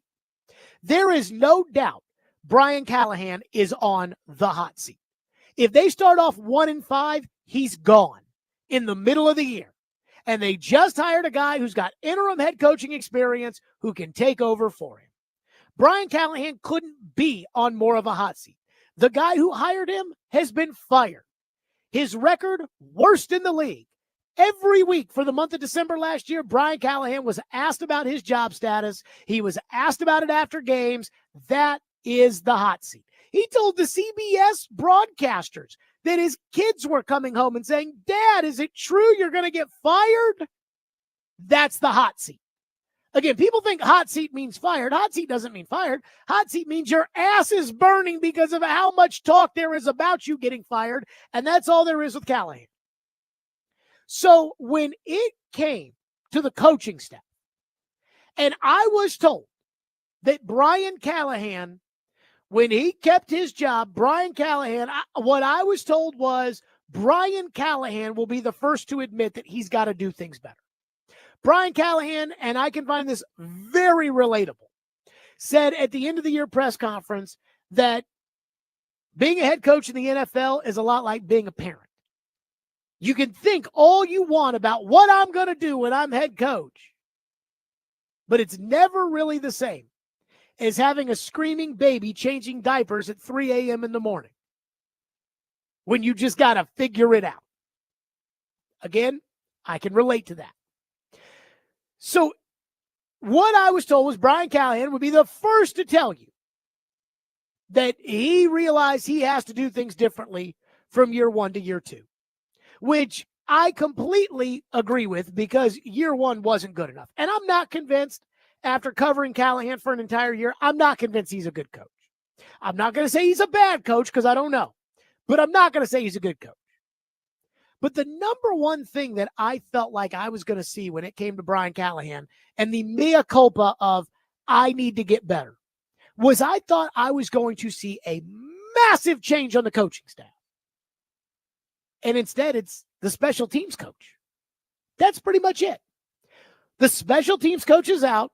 The guys that were here under Vrabel, except for Lori Locust, and again, I don't even know what she actually does, but the guys that were here under Vrabel, they're out. They hired a couple of spare parts from other, promoted Luke Stalker to tight ends coach, so they didn't even go get a tight ends coach. And that's it. So what you're telling me is this wretched season that we just lived through is all Rand's fault, Levis's fault, and Colt Anderson's fault, and nobody else. I don't believe that. Again, I can live with, hey, Callahan's got to improve, and he learned some tough lessons in year one, and I can live with that. And I can live with the justification that even though the offensive line was hot garbage last year, even with Bill Callahan coaching them, that Bill Callahan is still a good coach. And I believe that. But you have an inexperienced offensive coordinator. Your offense is a total joke all year. The head coach looks in over his head, and you don't make a change when it comes to the offensive coordinator? I listened to Jim Wyatt's interview. He's talking about Nick Holtz. He's down there at the Shrine Game scouting. Like, Nick Holtz needs to be scouting for another team. Nick Holtz needs to be getting in touch with a real estate agent. Nick Holtz needs to be gone. They need to make changes on the coaching staff. And again, changing the special teams coach, while that was a necessary move, that's not enough. But again, if you're going to tell me that Brian Callahan will be the first to tell you that he had to do things differently, and then he rolls back the same coaching staff, either one of two things has happened. Either Brian Callahan is doubling down on his coaching staff last year that I thought did a pretty terrible job, or the Titans, because they're going to fire Callahan after this year anyways, are probably saying, nah, let's keep Nick Holtz, because if we go get a real offensive coordinator to work hand in hand with Callahan, we're going to have to give that guy a 2 or 3 year deal.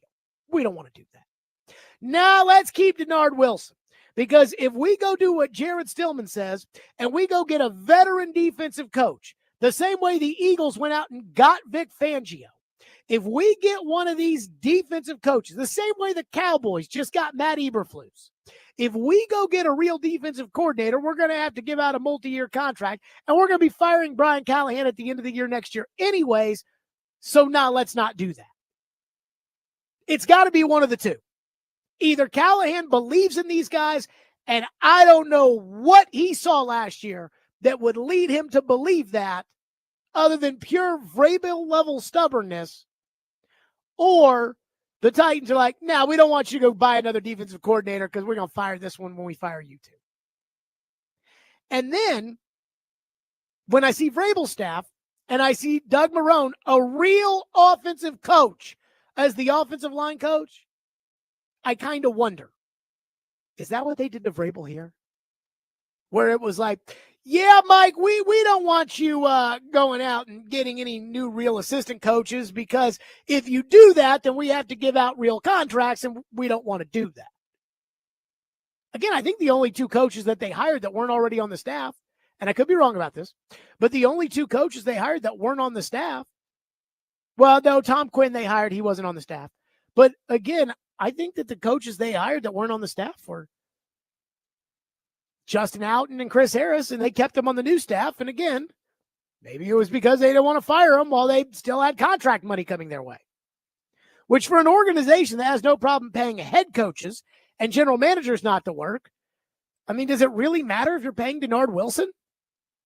But if you're trying to make if the Titans are doing this honestly, and the Titans are saying, no, we believe in Callahan. We want to give him another shot. We want to give him a chance to show us that he's learned how to coach. The first step is to admit, yeah, some of these guys I brought in here I thought could do the job. They can't.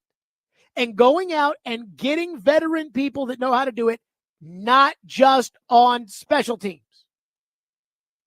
Go get a real defensive coordinator in here. Go get a real veteran offensive guy or somebody with, again, similar system, but maybe a little bit more experience than Nick Holtz to work hand in hand with Callahan. I mean, the guy I would say is I'd go get Bobby Slowick, and I'd pair Bobby Slowick with Callahan. And I'd say, all right, Bobby, you were the right-hand man to Kyle Shanahan. Now you're the right-hand man to Brian Callahan. Now, I actually think Slowick probably ends up back in San Francisco with Shanahan, but that's what I'm talking about. But instead, it really looks like they're just running it back. And I don't think that's good enough.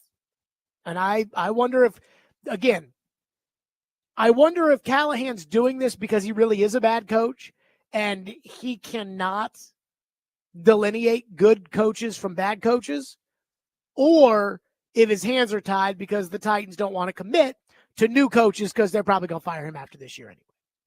615-737-1025. We'll get to more of your phones. 615-737-1025. Plus, I have a take that is going to be considered a hot take, but I don't think it's a hot take.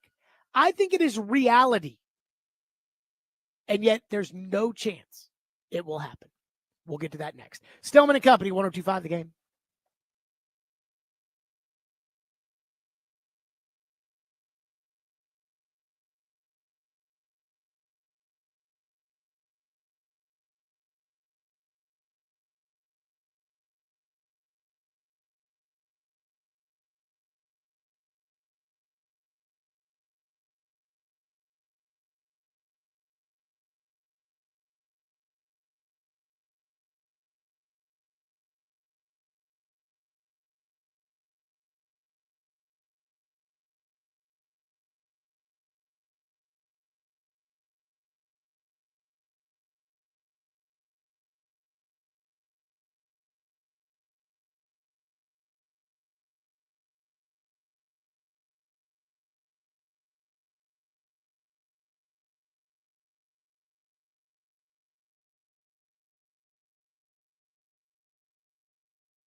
No, they're going for it. To me, Spagnuolo went cover zero on the last play. Does he do it again? That's always like, you can't do it back to back. You got to surprise him. He didn't do it in the red zone. They scored the touchdown.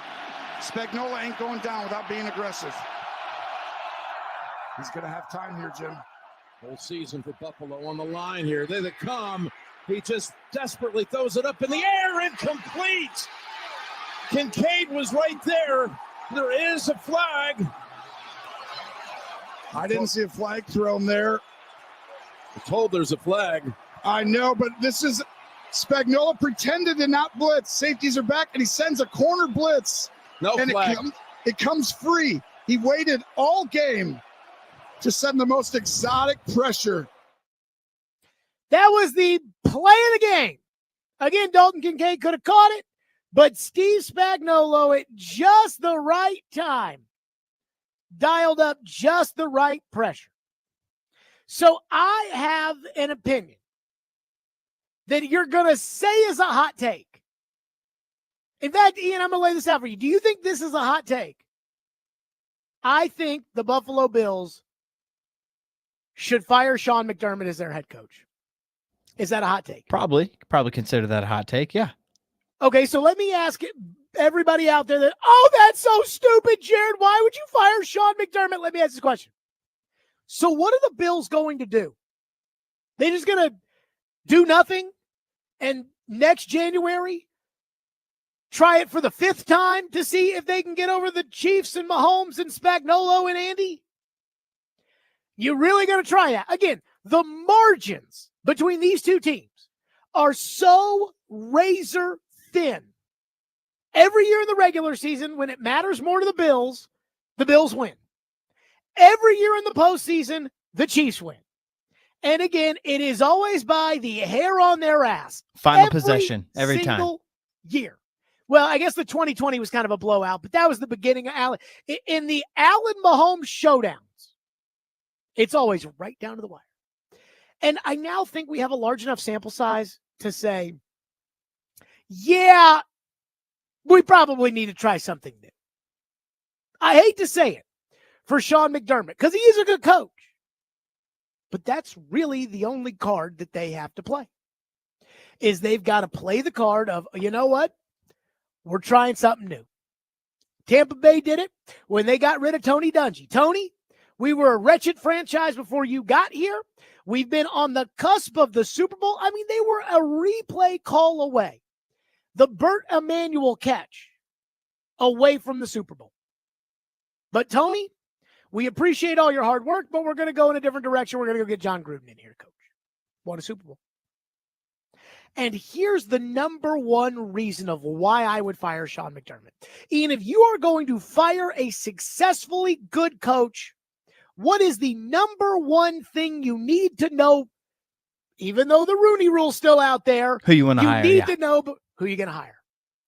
Steve Spagnuolo. That's what I would do if I'm the Buffalo Bills. Poach their DC, huh? Take the kryptonite or whatever. I would give Joe Brady, and I don't even like Joe Brady, but let's just keep the offense the same.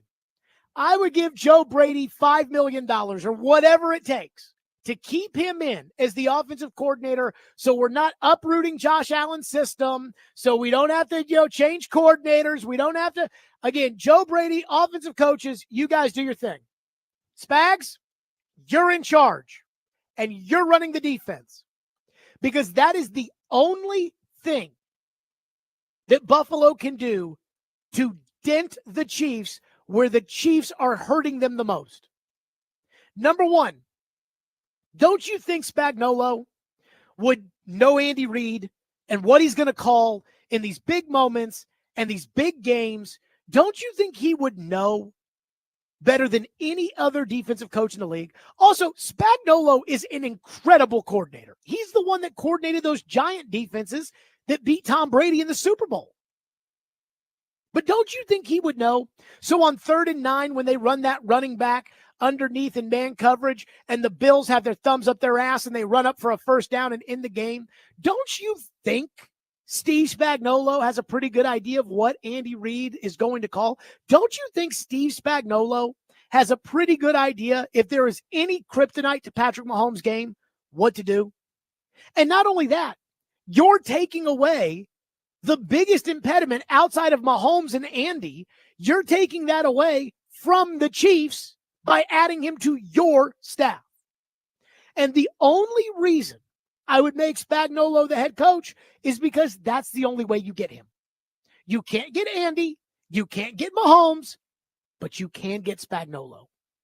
And I heard a caller in the Boston radio talk about this because I do think Sean McDermott should be fired, and I don't mean that in a, well, he's not doing a good enough job. He's a good coach, I mean and they're doing a good job, right? Because they're doing a good job. Yeah. But again, what are you going to do to get over the hump? Last year, Baltimore found themselves in a similar position, right? They've tried everything, and they cannot get past Mahomes in Kansas City. So they went out and they got Derrick Henry. And I said at the time, I said the problem with Derrick Henry is when you're losing, Derrick goes to the bench. And Lamar needs somebody that when he is back against the wall, a true ace in the hole.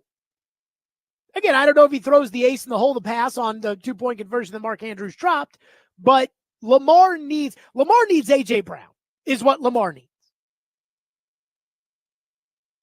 But at least they tried something. With Buffalo, what is there to try? So unless you think the fifth time is going to be the charm next year and they're finally going to get over the hump, don't you have to do something? Can you imagine looking back on this era and saying, gosh, we had a team that was legit and capable of winning the Super Bowl, but we played the Chiefs 9 times in the AFC playoffs and we lost 9 times. What'd you do about it? Nothing. I remember last year talking to Rich Gannon at the Super Bowl off the air, and we were talking about the Tampa Bay team that won the Super Bowl. They beat Gannon and the Raiders, and the Raiders had beaten the Titans in the AFC title game. And we were talking about how good that 2002 Titans team was that Gannon beat in the AFC title game. And I have contended that I think that's the second best Titans team, better than the 99 Super Bowl team, the 2002 team. And Gannon was talking about how good that team was. He said we had to change the entire offensive cadence and play calls and how we did things because Jim Schwartz's defense, he said he was talking about McNair and George and Wycheck and Mason and all these guys they had to go against. And I said, those are the kind of teams that are so good that if Buffalo never wins a Super Bowl, they'll look back on that year the same way that we here in Nashville look back on that Titans era. So close. In a given year, you knew they could have done it. And Rich Gannon told me, he goes, we have the same thing here with the Raiders, which is we look back on the Tuck Rule game and then the center going off to Mexico before the Super Bowl. So I have to ask, what are you going to do differently? I've really gotten into the history of Nintendo lately. Now, I'm not like the biggest Nintendo guy in the world. Ian, are you a big Nintendo guy? I mean, I used to. Sure. I mean, I played Nintendo as a kid, but I didn't play it more than any other kid. Like, I didn't go around with a Mario backpack or anything. No, I mean, we had Super Nintendo. We used to play it all the time, but yeah. Okay. So the first Mario game came out. Insanely popular. Then in Japan, they released the second Mario game. And the second Mario game was almost exactly like the first Mario game, but it was harder. They sent it over to Nintendo of USA, and Nintendo of USA said, we can't put this game out. They said, why not? Mario was a great hit. This one's going to be, no, they said it's got to be something different. So Nintendo had actually produced a game called Doki Doki Panic that was a somewhat popular Japanese-ish game, and they just replaced the main characters with Mario and Luigi and the princess and the Toad, and they put them out there in the game, and that's Mario 2. Again, what are you going to do different? Because if you keep doing everything the same, you're going to get the same result every time. So what is Buffalo going to do that's any different? They're just going to run it back.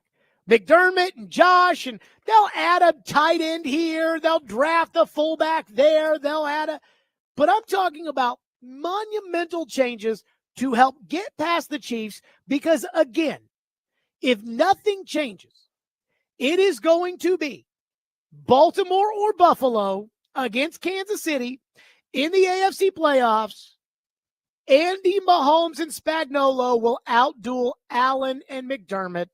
They'll outduel Lamar and Harbaugh. The only one that ever has a shot at beating him is Joe Burrow. So, again, you may think it's a hot take for Buffalo to fire their successful coach.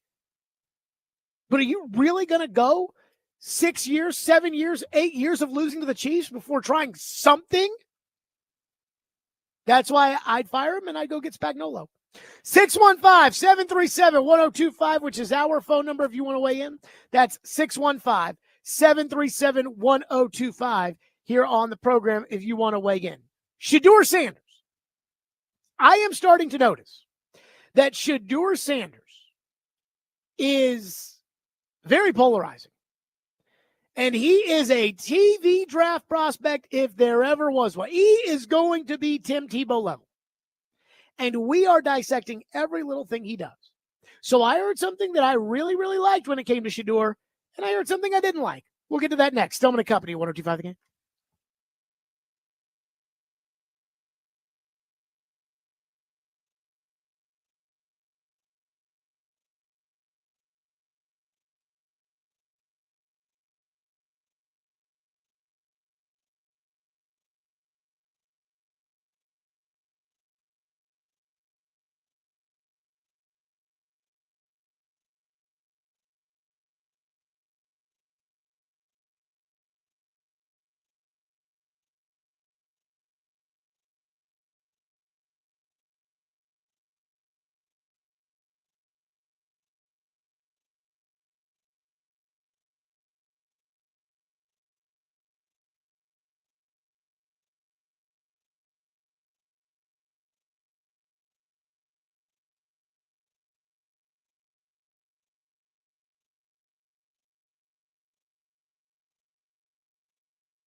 Stillman and Company, 102.5, 106.3, The Game, streaming live on Twitter, Twitch, YouTube, and Facebook Live. We are live from the Busy Bee Plumbing, Heating, and Air Conditioning Game Nashville studios, and we are presented by the Southern Bank of Tennessee. Trevor Maddich will join us in 30 minutes, as he always does. Boy, we got a lot to get into with Trevor. And Barry Trotz, Predators General Manager, in less than 1 hour. So the East-West Shrine Bowl is still technically going on, but the media, for the most part, has left the East-West Shrine game, which will be on Thursday night, and they are down in Mobile now at the Senior Bowl, which last year wasn't important enough for the GM and the coach to go to. This year, everybody with the Titans is down there at the Senior Bowl because the Senior Bowl is so important this year. Boy, I digress on that one. Ian, I deserve like an apology. For what? From all the people last year that were like, oh, it doesn't matter if they don't go to the Senior Bowl. And now everybody's at the Senior Bowl. Well, personal preference. Uh-huh. I deserve an apology from the Titans podcast. Mike, I know you're not doing it anymore, but I deserve an apology, even though y'all didn't call me out. I knew that whole ran. It's a good thing you didn't go there. We had to work on the coaching staff. Yeah. Boy, a lot of good that did. So, with that, I am just picking up pieces, what I hear, what I see, because the reality of these draft prospects is we don't know these guys. We don't watch them every week. We don't sit and see them be interviewed every single week. We don't. And so when it comes to deciding who's going to be good, what these teams do is you have to rely on the scouts whose job it is to actually keep up with these guys every week. But some scouts might be good scouts. Some scouts might be bad scouts. Some scouts might be lazy. Some scouts might be really smart.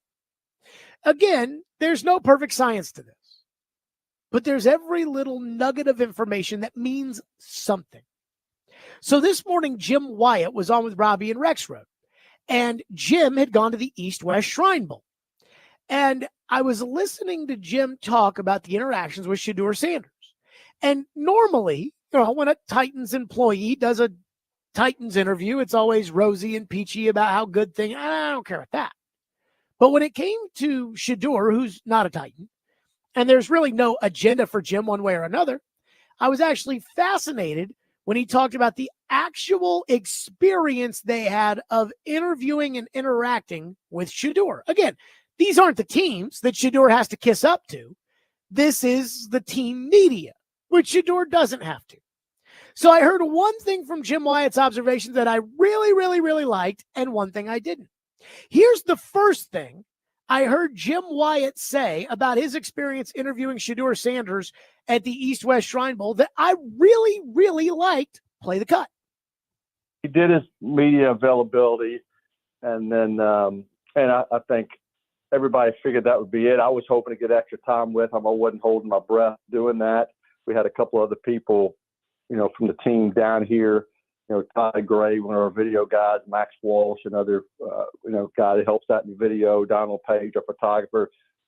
Everybody's just trying to gather as much stuff, for the draft. I don't know who the team's picking at this point. The team doesn't know who it's picking at this point, but in the event it's Shedeur Sanders, we're trying to get as much content as possible. So I asked Shedeur's brother, Dion's son, hey, any chance the Titans I could get them for extra 5-10 minutes? And Shedeur actually heard me asking it at kind of a walkaway session.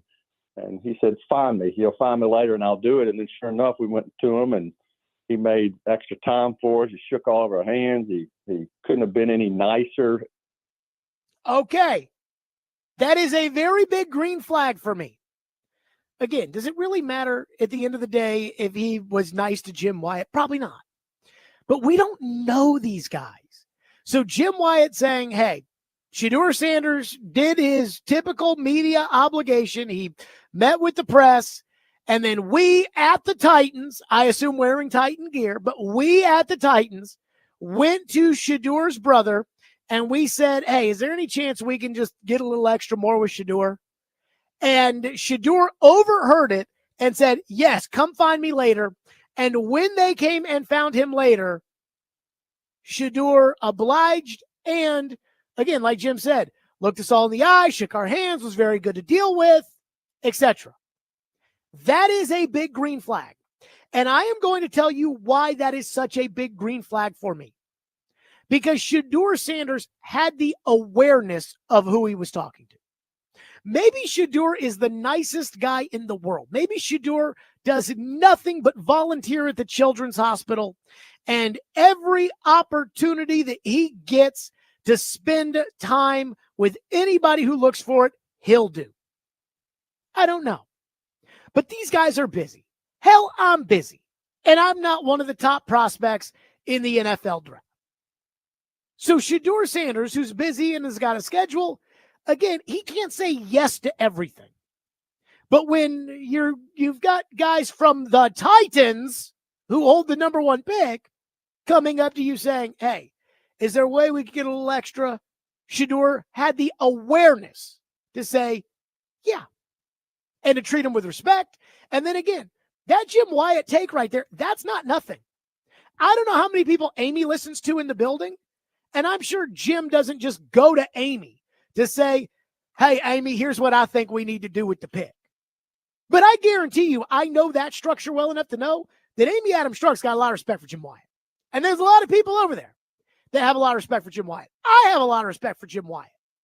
And so when Jim Wyatt says, hey, Shedeur is an honest kid, kept his word, again, had the self-awareness to realize who he was talking to. I think that's a green flag. Then there's the red flag of what Jim said that, again, they'll brush this off as, oh, this is no big deal, but this is a problem for me. Play the cut. I'm like everybody else. I saw him from afar. I know who his dad is. I know, he comes with a lot of extra attention. He had a film crew there himself kind of filming his every move. They were, and again, it was Deion's son, Deion Jr., who was doing it. And he wasn't filming just Shedeur. He was filming all the Colorado guys down there. But, he comes with a little. Comes with a little extra.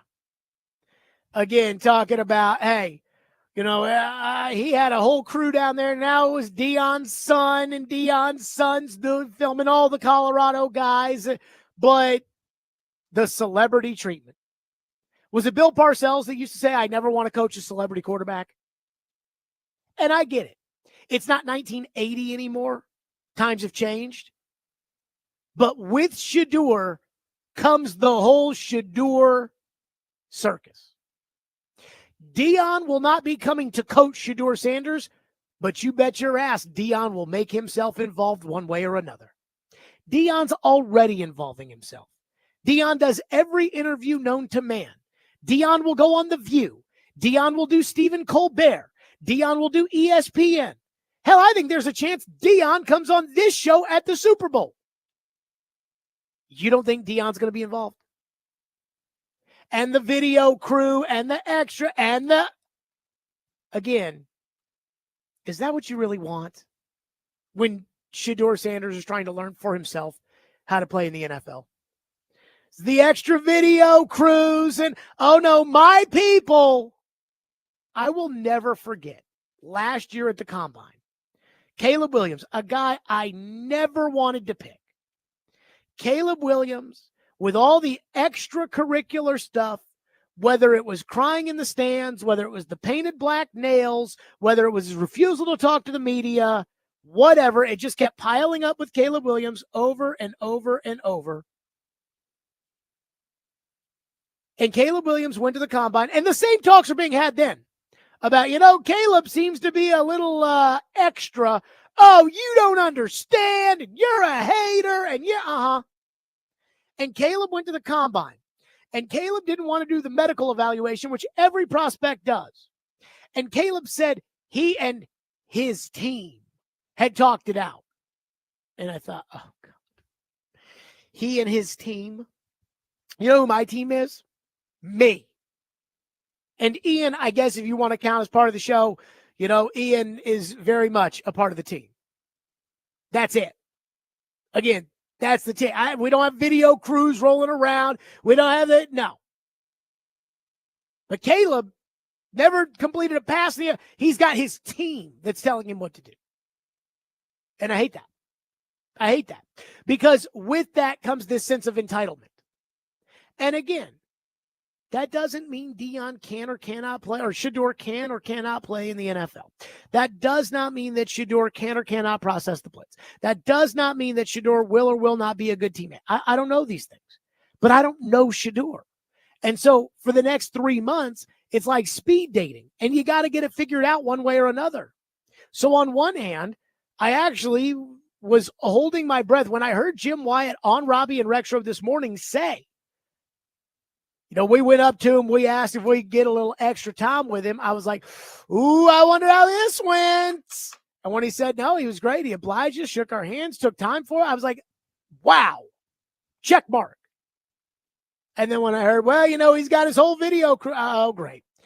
Oh, great. Here we go. So they kind of cancel each other out. But don't think this personality stuff doesn't matter, because it mattered with Will Levis. And we were, it was nothing putting mayonnaise in the coffee. Sure. 615-737-1025, which is our phone number, 615-737-1025. We'll get to more of your phones. Plus, the one thing that I never hear anybody talk about when it comes to both Sanders and Ward, and I think it's kind of a big deal, like is sneaky big. We'll do it next. Stillman & Company, 1025 The Game.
I'm not passing up on a quarterback when I got Mr. Mayonnaise, Will Levis at the quarterback spot. I'll be damned if I'm going to do that. I'm not doing it. I need that. That brother need to go. I got to get me another quarterback. I can't tell my team that, you know what, work your tail off, bust your tail, do all you can, you understand, because we care and we're trying to win, and I'm going to have Will Levis as my quarterback. It cannot happen. Now, that's not to say you can't get rid of him and get somebody else. I understand that, please.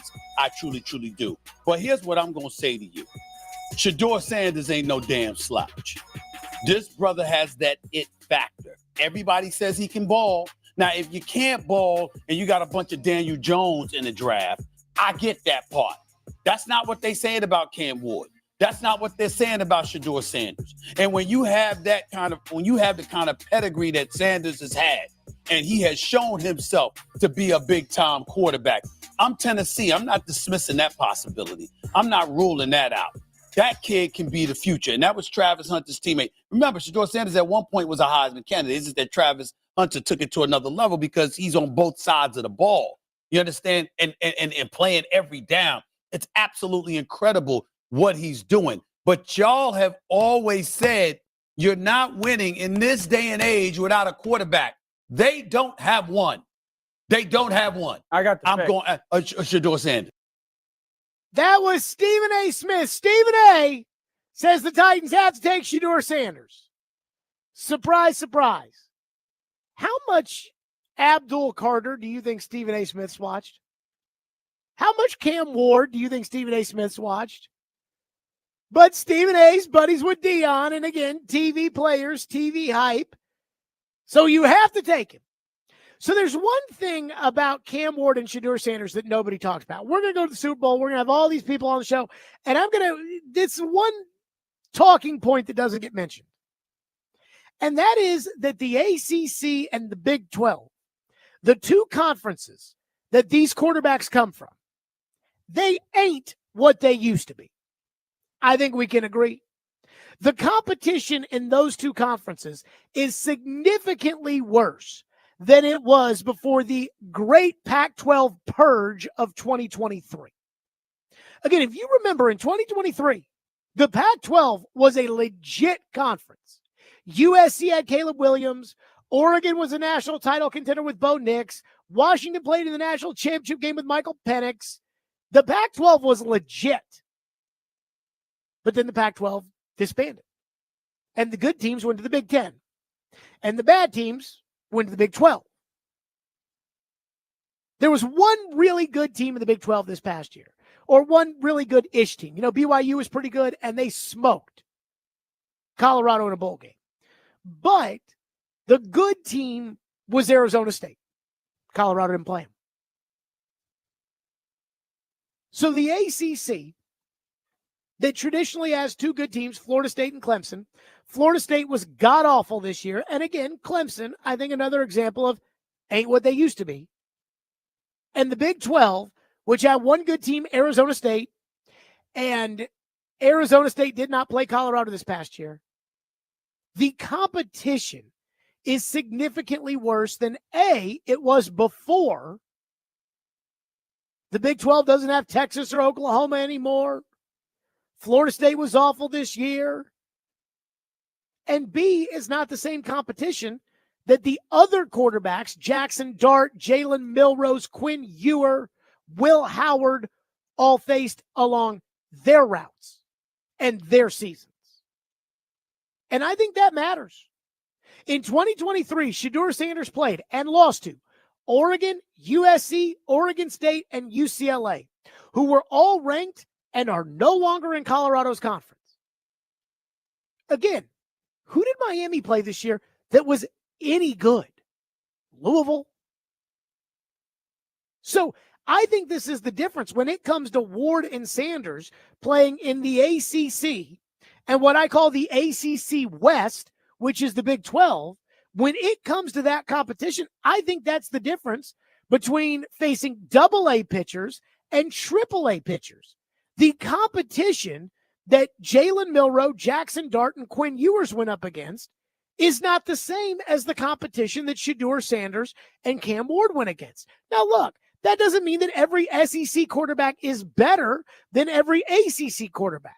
Josh Allen went to Wyoming. Patrick Mahomes went to Texas Tech in the Big 12. So it doesn't mean everything. But it's not nothing that Shedeur Sanders didn't play anybody good this year. That matters. Jackson Dart and Jalen Milroe played South Carolina. That's a good team and won. They both played Georgia. That's a good team and they won. They both played LSU. They both played real schedules. Again, we just look at Ward and Sanders and we see ACC and Big 12. Power 5, it's all the same. It is not. The ACC and the Big 12 are not what the Big 10 and the SEC are post the implosion of the Pac-12. Beforehand, it could be argued. And in some years, the ACC, shockingly, has been better than the SEC. But now that Texas and Oklahoma are in the SEC is probably never going to be better than the SEC. Now that Colorado and the Pac-12 teams don't have to play Oregon, Washington, and USC anymore, that makes a difference. So it's not the end-all be-all, but it never gets discussed. It never gets discussed that Cam Ward didn't play anybody this year and still lost to Georgia Tech and Syracuse. And Shedeur's team wasn't even ranked, and he had the best player in college football on his team. And they didn't beat anybody good. Justin in Greenbrier says in our phone line, driven by WilsonCountyHunter.com, says, I think the Titans messed up everything by not starting at ground zero with a new general manager who was actually the GM and letting that guy pick the coach. Then those two could move forward on rebuilding the team from the ground up. I still think that Sam Darnold is the best answer for this team at this time. I agree with you that I thought they should have cleaned house. But if they put Mike Borgonzi actually in charge and let him run the operation, then there's a chance. Not a great chance, but a chance. One texter says, and what school did Lamar Jackson go to and what conference was that? Again, Lamar Jackson played in a different era of college football. Lamar Jackson played at a time where Deshaun Watson was at Clemson. Florida State was good. Not the ACC Cam Ward played in this year. And again, not only that, the ACC and the SEC were more on par with one another at that point in time. The ACC was actually better than the SEC at that point in time. The year that Watson beat Alabama and they won the championship and all the quarterbacks that were drafted were from the ACC and et cetera. But this year, the ACC has added Stanford and Cal. Whoop-de-freaking do. The SEC added Texas. Competition is way different than before. One judge said, look at the stats, like D. May said on the midday show. I didn't hear D. May say, look at the stats. I don't need to look at Colorado's stats against Scarbini Tech. I watched them play North Dakota State the first week. Woo! Yeah, really reminds me of Steve Spagnuolo and the Kansas City Chiefs. Trevor joins us next on the program. His thoughts on the latest with Ward Sanders. We got some mock drafts saying maybe not quarterback.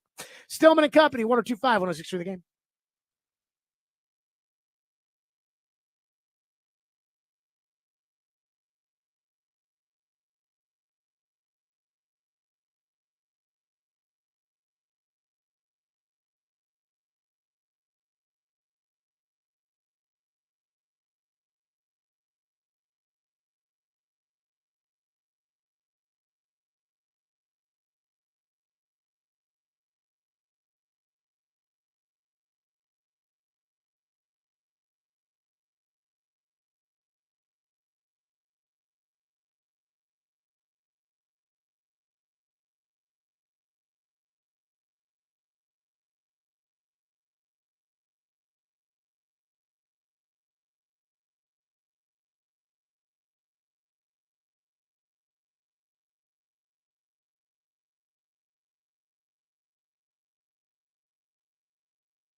Stillman and Company. So I guess I'm a bad guy, according to the YouTube chat, because if I ran the Tennessee Titans, I, as of right now, would not be interested in Cam Ward or Shedeur Sanders, but I would trade the 35th overall pick to the Kansas City or to the Minnesota Vikings, sign Sam Darnold to a 4-year contract that's really 3, treat him as my Alex Smith, and go on.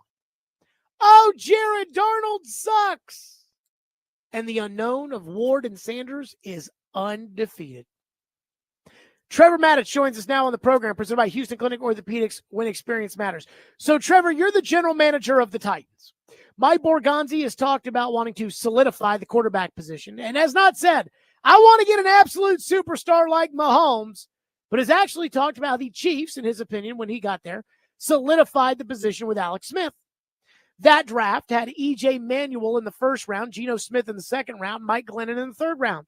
This draft, Sanders, Ward, who knows? So I start with this question. Trevor, you're the general manager of the Titans. Would you rather spend the 35th pick on a 28-year-old Sam Darnold, or would you rather use the first pick on Cam Ward or Shedeur Sanders?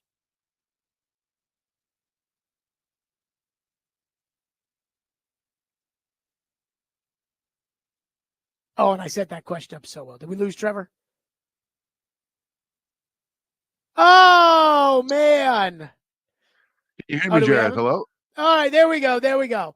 All right, Trevor. So, Darnold with the 35th pick, or Sanders or Ward with the first pick?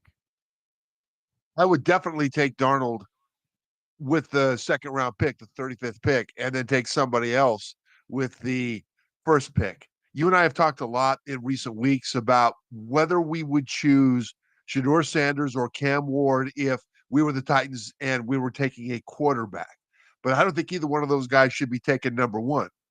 Somebody may well think that, but I don't think that. And I think right now there are impact players, especially on defense, that will be available with the number one pick that'll be superstar game wreckers for the next decade. At least most likely they will be. And I would much rather have that second round draft choice go to Darnold. And if you think about it, if you take a quarterback with the second round pick and you take a defensive player with the first pick or an impact player on offense, then if you take a quarterback with the second round pick, you're in the same lottery that you were when you took Will Levis with a second round pick. Maybe he'll work out well, maybe he won't. The thing you know about Darnold is that if you put him in the right kind of offense, he can perform at a high level. And we know that he's got a lot of experience. He's been beat up a lot. He knows how to come back from that.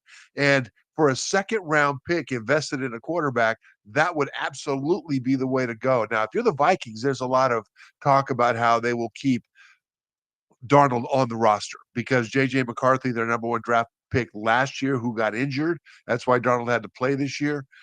He may or may not stay healthy. He may or may not be great. But the thing is, if you believe in J.J. McCarthy and you're the Vikings, then you might as well get as much as you can get out of Darnold. And right now, if a high second round pick is being offered for him, that might be the right thing to do. So it's not as far-fetched as some people might think. In your opinion, is Sam Darnold better right now than Cam Ward or Shedeur Sanders will ever become? I can't say that he's better than they will ever become. I can say that the floor for Shedeur Sanders and Cam Ward are unknown right now because what they did well in college won't necessarily translate well into the NFL. For example, Cam Ward made a lot of boneheaded, head-scratching decisions in games that contributed to them falling behind by 2 scores or more in the second half multiple times this last year at Miami. And then he had brilliant comebacks multiple times and led them to victory. Well, will those boneheaded decisions be so easily overcome in the NFL with brilliance that he showed against ACC teams, mostly in college? And then Shedeur, he is a guy that needs to get the ball out more quickly. I mean, he's got tremendous arm talent when it comes to layering the ball into tight windows, when he's buying time, scrambling around, moving in the pocket. etc. He sees a guy, he's able to get the ball to him. That's mildly interesting. The question is, can he do the drop set throw and get the ball to the right spot on time? And in college, he didn't do that a whole lot. Now, in fairness to him, he didn't have much pass protection either. But that's something that the NFL scouts and coaches will need to decide about Shador. So that might limit his ceiling. I don't know, but that's, again, something that will need to be evaluated. As far as Darnold goes, we know that he performed poorly with the Jets. Who hasn't? He performed poorly with the Carolina Panthers. Who hasn't? And then they put him into an offense that maximized his skills with an elite receiver and a really good group of players around him, and he excelled. And so we know what the ceiling for Sam Darnold is, and it's pretty high. By the way, I'd just like to say Sam Darnold went 4-2 his last year as a starter in Carolina, and Baker Mayfield went 1-6 with the same group, but that's just me. Trevor, Blake Bedingfield, I respect a lot. He was the former Titans director of college scouting. He was the one that basically was the banging on the table, demanding that they draft Derrick Henry. Blake was there for a while.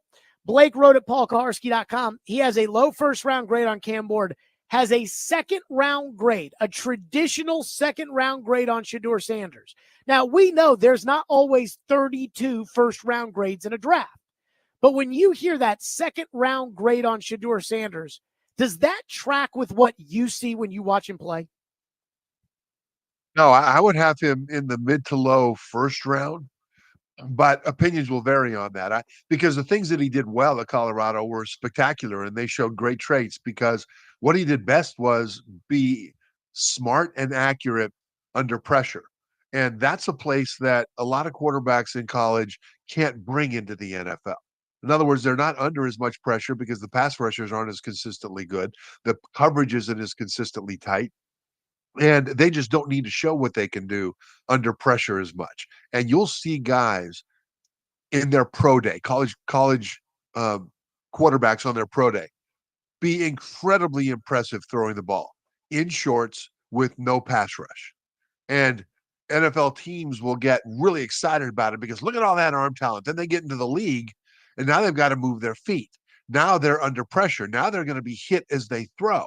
And a lot of those guys can't make the transition to be successful under those kinds of circumstances. We know that Shador Sanders at Colorado excelled at throwing the ball accurately right before he got smashed in the face, and he did it over and over again.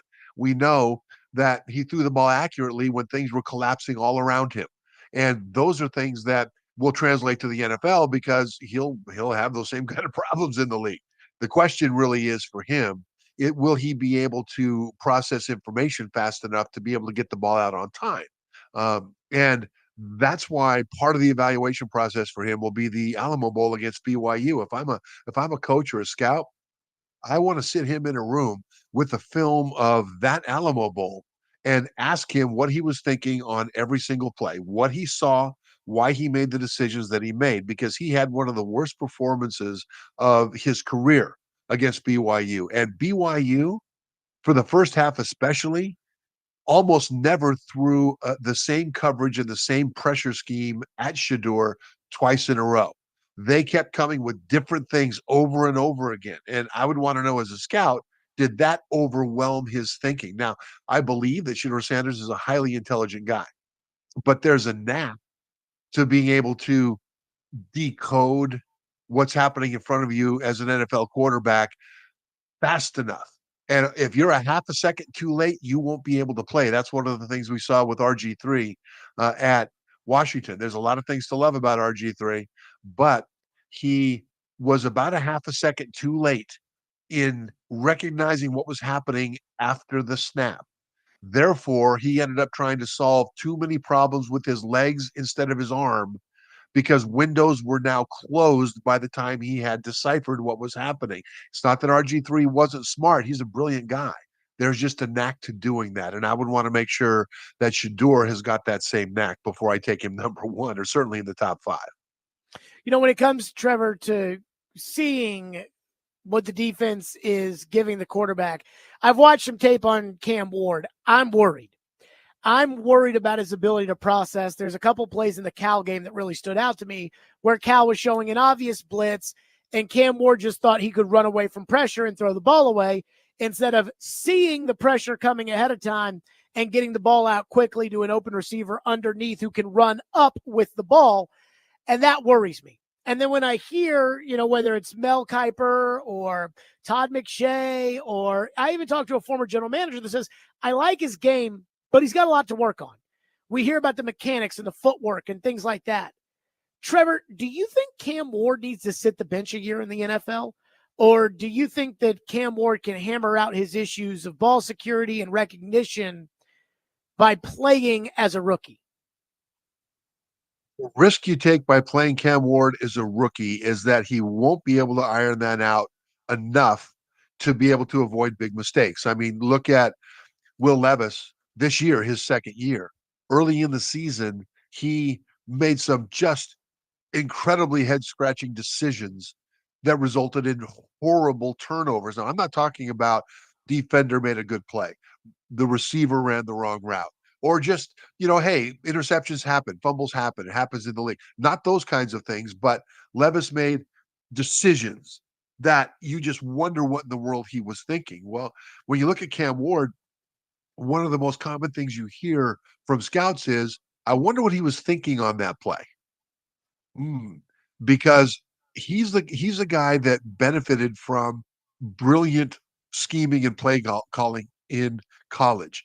At Incarnate Word, where he started his career, he had a great offensive coordinator who then followed him to Washington State. And then he went off to Miami, and they used the same kind of scheme that ended up giving him a whole lot of open guys to throw to. It's a similar thing with Jackson Dart of Ole Miss. Ole Miss is the reputation among scouts is that you got quarterbacks that complete a lot of balls and get a lot of stats.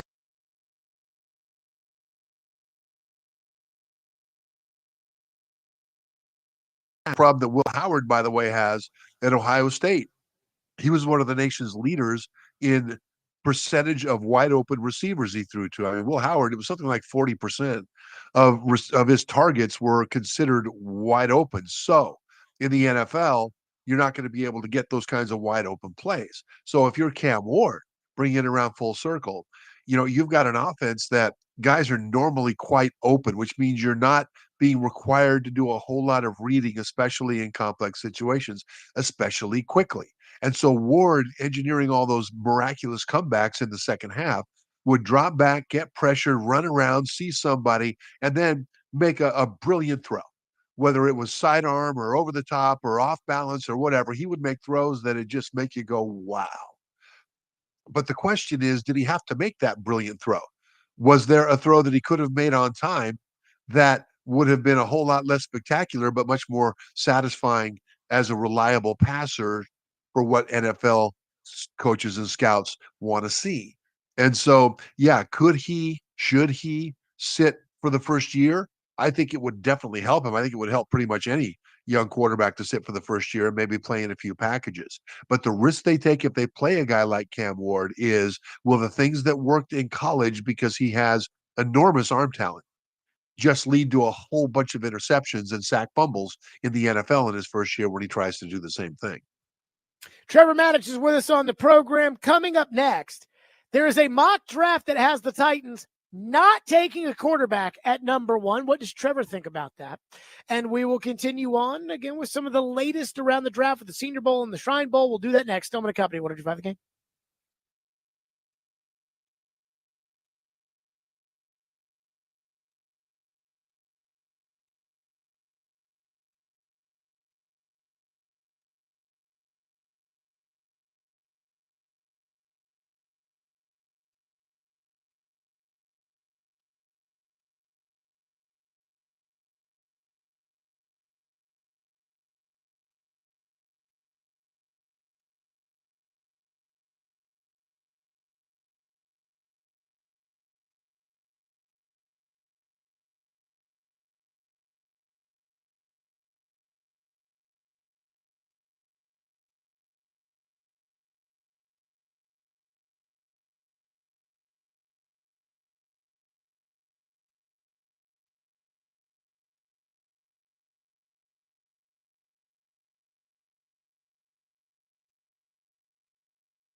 Nashville's best deal this week is Single Tree Barbecue in Murfreesboro. Single Tree is a locally veteran-owned and operated business, only serving world-class barbecue with the perfect combinations of sides and desserts. Get half off a $25 gift card now while supplies last at theGameNashville.com/deals. ESPN's Trevor Mattis presented by Houston Clinic Orthopedics. When experience matters, Trevor, Daniel Jeremiah's first mock draft came out at NFL.com. NFL Network, DJ has the Titans taking Abdul Carter, the pass rusher out of Penn State, at 1-1. If it's the night of the draft, Trevor, and the Titans do turn in the card, and it is Abdul Carter, what will you make of that? I would absolutely love it, Jared. I think that would be fantastic if it's Abdul Carter, because he's one of those guys that fit into the concept of a generational talent, which is what you need to have when you're picking number one. He is an astonishingly good edge rusher, and he was only a full-time edge rusher this year. He was playing a combination of up on the line and off-ball linebacker for Penn State the couple of previous years, and he showed spectacular burst getting upfield, which would break down the offensive tackle's footwork right off the bat before he even made contact because he was so fast. And then he's really good at dipping and getting around the corner at the top of the rush. I mean, a lot of guys are really fast, but when they get to the top of the rush, they just get run by the quarterback. Well, Carter can change the angle and get going. He's a good hand fighter, but when you saw him against Notre Dame in the playoff game, Carter played with an injured left shoulder. And so he wasn't able to throw very many pass rush moves. All he could really do was run upfield and dip around the corner. And he played against the right tackle so that his left arm was kind of out in space and it wasn't required to do much. And yet, with that one-handed pass rush against Notre Dame's right tackle, Carter kept on getting around the corner, dipping underneath, and the tackle couldn't stop it. He was a game wrecker with one arm, and he's not nearly as good as he's going to be as he continues to develop skills and techniques as an edge rusher. I see him as kind of a Micah Parsons guy who can come off the edge, but also a guy that they can put inside and go against less athletic guards and cause trouble there. And he's big enough. He's 6'3", about 260 pounds to be able to play in both places. So I think if the Titans took him at number one, I would be happy about it and never look back. Trevor, how would you compare him and Travis Hunter if you had to say who the best player in this draft was between Carter and Hunter? And do you think it is those two and then everybody else? I think, well, compared to those two, I would take Carter over Hunter. And the reason is that Hunter right now is being projected by a lot of people as a receiver. And I'm not sure that he has got the top end speed to be a receiver to take at number one in the draft. Hunter is long and lean. He's got tremendous ball skills. He knows how to mess with defenders trying to cover him because he's also an elite corner. And he doesn't waste steps. I mean, he's a terrific receiver. But while he's fast enough, he's not game-breaking speed. That's really not too much part of his game. Whereas Carter, I think, is a game breaker in every way. Plus, remember this, that so much is talked about how quarterback is the most important position on the field. You've got to have an elite quarterback in order to get to the Super Bowl, to win the Super Bowl, things like that. And there's two ways you can deal with that. You can either upgrade your own quarterback or you can degrade the other guy's quarterback. And right now, there doesn't seem to be a good option for the Titans to be able to upgrade their quarterback position to be able to compete with the top quarterbacks in the conference at places like Kansas City and Buffalo and Baltimore. And so they're going to have to do a better job at degrading the other guy. And Abdul Carter gives you that dual threat.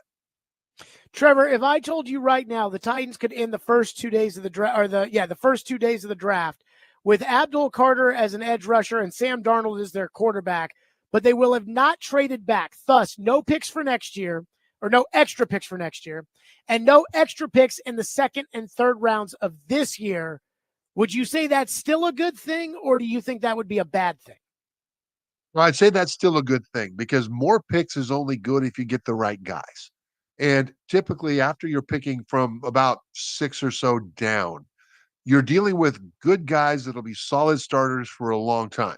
Above that, you better have generational game breakers. You better be taking those kinds of guys.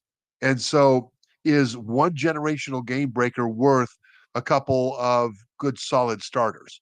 And I tend to think that the way the game is played nowadays, they'd be better off taking Carter than trading down. Now, if they did trade down, I'd be okay with it as long as they picked the right guys. But Carter, I think, adds a level of oomph to the team, the level of ability to beat the other guy one-on-one, regardless of what the scheme is, that I think will be a real delight to watch. Because right now on the defense, really on the offense as well, the Titans don't have a guy like that. And you need guys like that. And Darnold, with the second round pick, a second round pick, if you told me those are the two guys they were going to get, I would say that is as close to a home run as you could possibly get heading into the draft, not knowing how things are going to work out, not knowing if guys are going to stay healthy and things like that. I would love that combo of Carter and Darnold if it works out that way. Last one for you, Trevor Maddich. What do we make of Jackson Dart? We haven't really talked about him much. He did play well against Georgia and South Carolina and some high-end competition, had some duds against Florida and Kentucky, but he does seem to be solidly QB3 in the class. What do we make of Jackson Dart at Ole Miss? Jackson Dart has a live arm. He can move. He's competitive. He's a smart guy. He's got all of those things. What we don't know is, can he read a defense the way that NFL teams need him to read a defense? Now, in fairness, there are, most NFL offenses are incorporating a lot more college principles to make it easier for guys to succeed early in their career. And so he's got that going for him. But really, Lane Kiffin is so brilliant at scheming against college defenses that NFL teams are going to have to see Jackson Dart as a complete unknown until they can get him in a room and start picking his brain and figuring out what he knows about defensive schemes and how offenses apply to those defensive schemes. And then they still won't know how good he is at applying that in the short time frame he has between the snap and the back of his drop when he's got to release the ball. There was a former Ole Miss quarterback about 5 years ago that was drafted, I believe, mid-rounds, I believe, by Carolina, who said the words, I can't believe he said it, if he knew how ill-prepared he would be to play quarterback in the NFL from that college system, he would have gone to a different place. Now, whether or not he's right, I don't know. I happen to think Lane Kiffin is a phenomenal coach. But at the same time, if I'm an NFL coach, I don't look at Jackson Dart's pro day. I don't look at how he throws at the combine. I look at how he absorbs and applies principles in the all-star process when there are defenses flying around him as the most important single thing in the evaluation process. Trevor Maddich, presented by Houston Clinic Orthopedics, when experience matters. As always, Trev, great stuff, and we will talk soon. Thanks, Jared. Yep, Predators general manager Barry Trotz around the corner, and there is one thing I'm starting to get really, really, really, really worried about.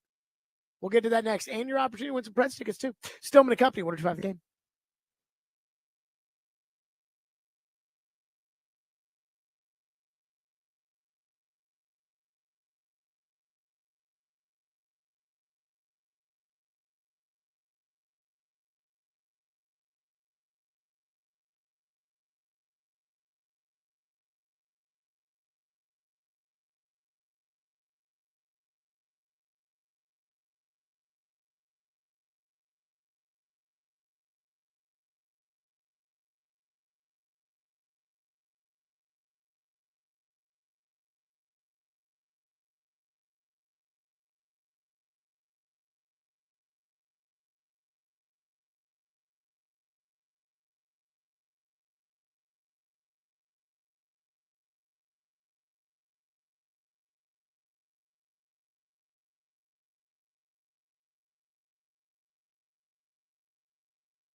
Stillman and Company, 102.5, 106.3 The Game, streaming live on Twitter, Twitch, YouTube, and Facebook Live. We are live from the Busy Bee Plumbing, Heating, and Air Conditioning Game Nashville studios, and we are presented by the Southern Bank of Tennessee. It is 5 o'clock on a Tuesday, which means Predators General Manager Barry Trotz set to join us. And before we do that, let's give away a pair of tickets to see the Predators take on the Vancouver Canucks tomorrow night. Special time, 8 o'clock.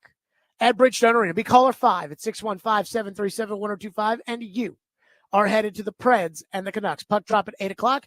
Asian and Pacific Islander Music Heritage Night. Celebrate the Lunar New Year with the Predators on Asian and Pacific Islanders Music Heritage Night. The first 10,000 fans in attendance will receive a mini vinyl record coaster with this year's API jersey design inspired by the sounds of the pipa and the Year of the Snake. Logo designed by Melissa Francis. Barry Trotz joins us now on the program. Barry, I hope you are excited about the jersey that was designed, inspired by the sounds of the pipa that the team, I guess, will be warming up in tomorrow. If I had, I don't know. Barry, I'm worried. Can we start there? Yeah. What are you worried about? I'm worried about the goalie. I have already given up on this year. Whatever happens, happens. If you guys make a run, make the playoffs, great. If not, I mean, it is what it is. Slow start. I'm okay with all that. But I'm worried about the goalie because I was worried last year after the Vancouver series, after he had gone another playoff series without winning it, that he was a goalie who maybe had hit his ceiling, and his ceiling was not that of an elite playoff series stealing goalie that I felt like this team needed. You guys gave him the contract. You traded the other goalie. I get it. I wouldn't have done that, but that's, again, why you're paid what you're paid and I'm paid what I'm paid. But with that, I was expecting elite play out of UC Saros. And it feels like the stats will point out to it trending in a wrong direction. But now it's like we used to say, oh, if you can get to 3 goals, you'll win the game. Now you guys are scoring 5 goals, and it's not guaranteed that you guys are going to win. I am worried about the goalie. I was a little disappointed early in the year. He didn't steal some of those games early to help this team, survive the initial punch in the mouth, and I'm a little worried about what I'm seeing now. How do you feel about the goalie and where this is headed? Well, I look at the goalie's play. I thought Saros was outstanding at the start of the year, and we weren't scoring for him.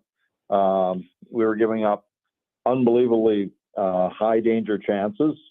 Our scoring, we're scoring. I think we're one of the highest scoring teams since the turn of the new year. But we're also giving up the most. And it's as much as it is on the pressure on our goaltender. I think we're giving up a lot of high danger chances. Our defense has gotten a lot younger.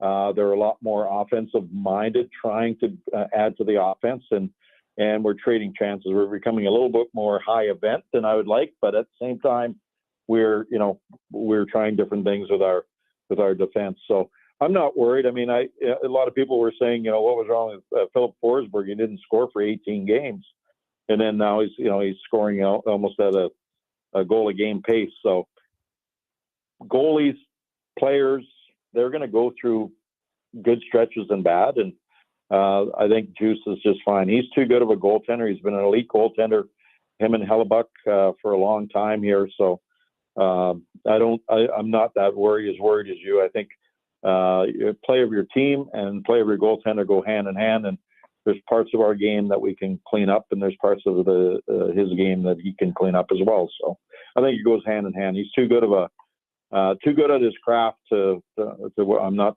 as worried as you are.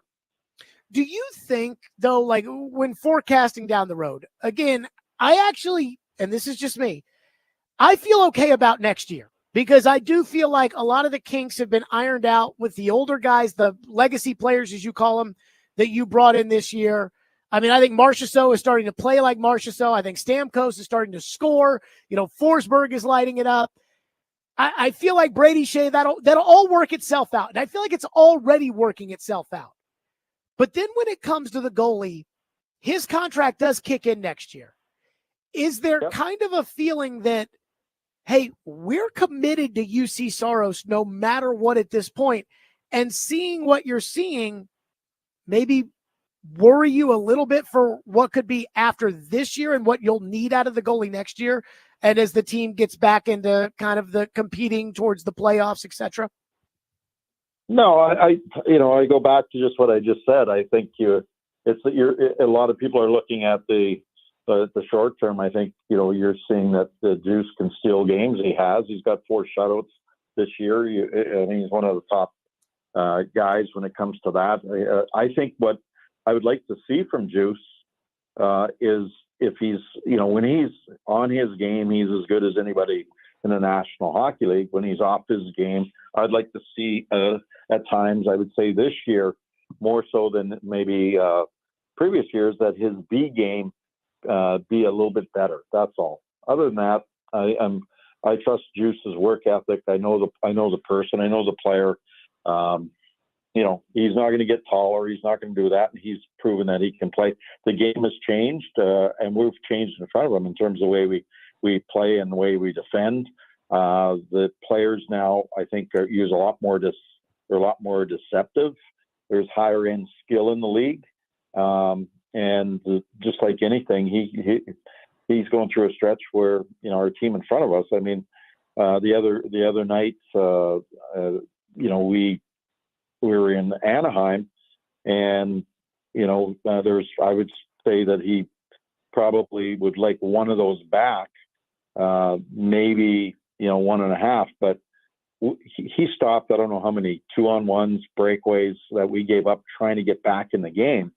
When everybody discounts them and looks at the a goal that you think he could have saved. So part and parcel, the timely saves to keep you in a game, timely saves when the game is on the line. He's done that for the most part his whole career. So unless we go years and years with that, I'm not too worried. Barry Trotz is our guest here on the program. It's funny. I remember the morning that my son was born. We went to the hospital at like 3 a.m, and you guys had just come off your 8th loss in a row of the terrible losing streak you guys went on. And then he was born and then played a day later and you guys won. And I was kind of feeling like that might be what saves the franchise, saves the team, the birth of my son. But since that moment, yeah, exactly. Since that moment, you guys, before the game the other night, were on about a 100-point pace since the 8-game losing streak. How much did the loss at Anaheim kind of take the wind out of your sails for the positive momentum that you guys felt like you were building? Well, it takes some out. I think what I watched this practice the other day. We practiced really well, and then we'll see what we go into tomorrow. I mean, Vancouver's playing really good hockey right now. I mean, they went through a stretch where they weren't playing very good, and there was a lot of questions about what they were doing, and obviously there's a lot of noise coming out of Vancouver with the JT Miller situation.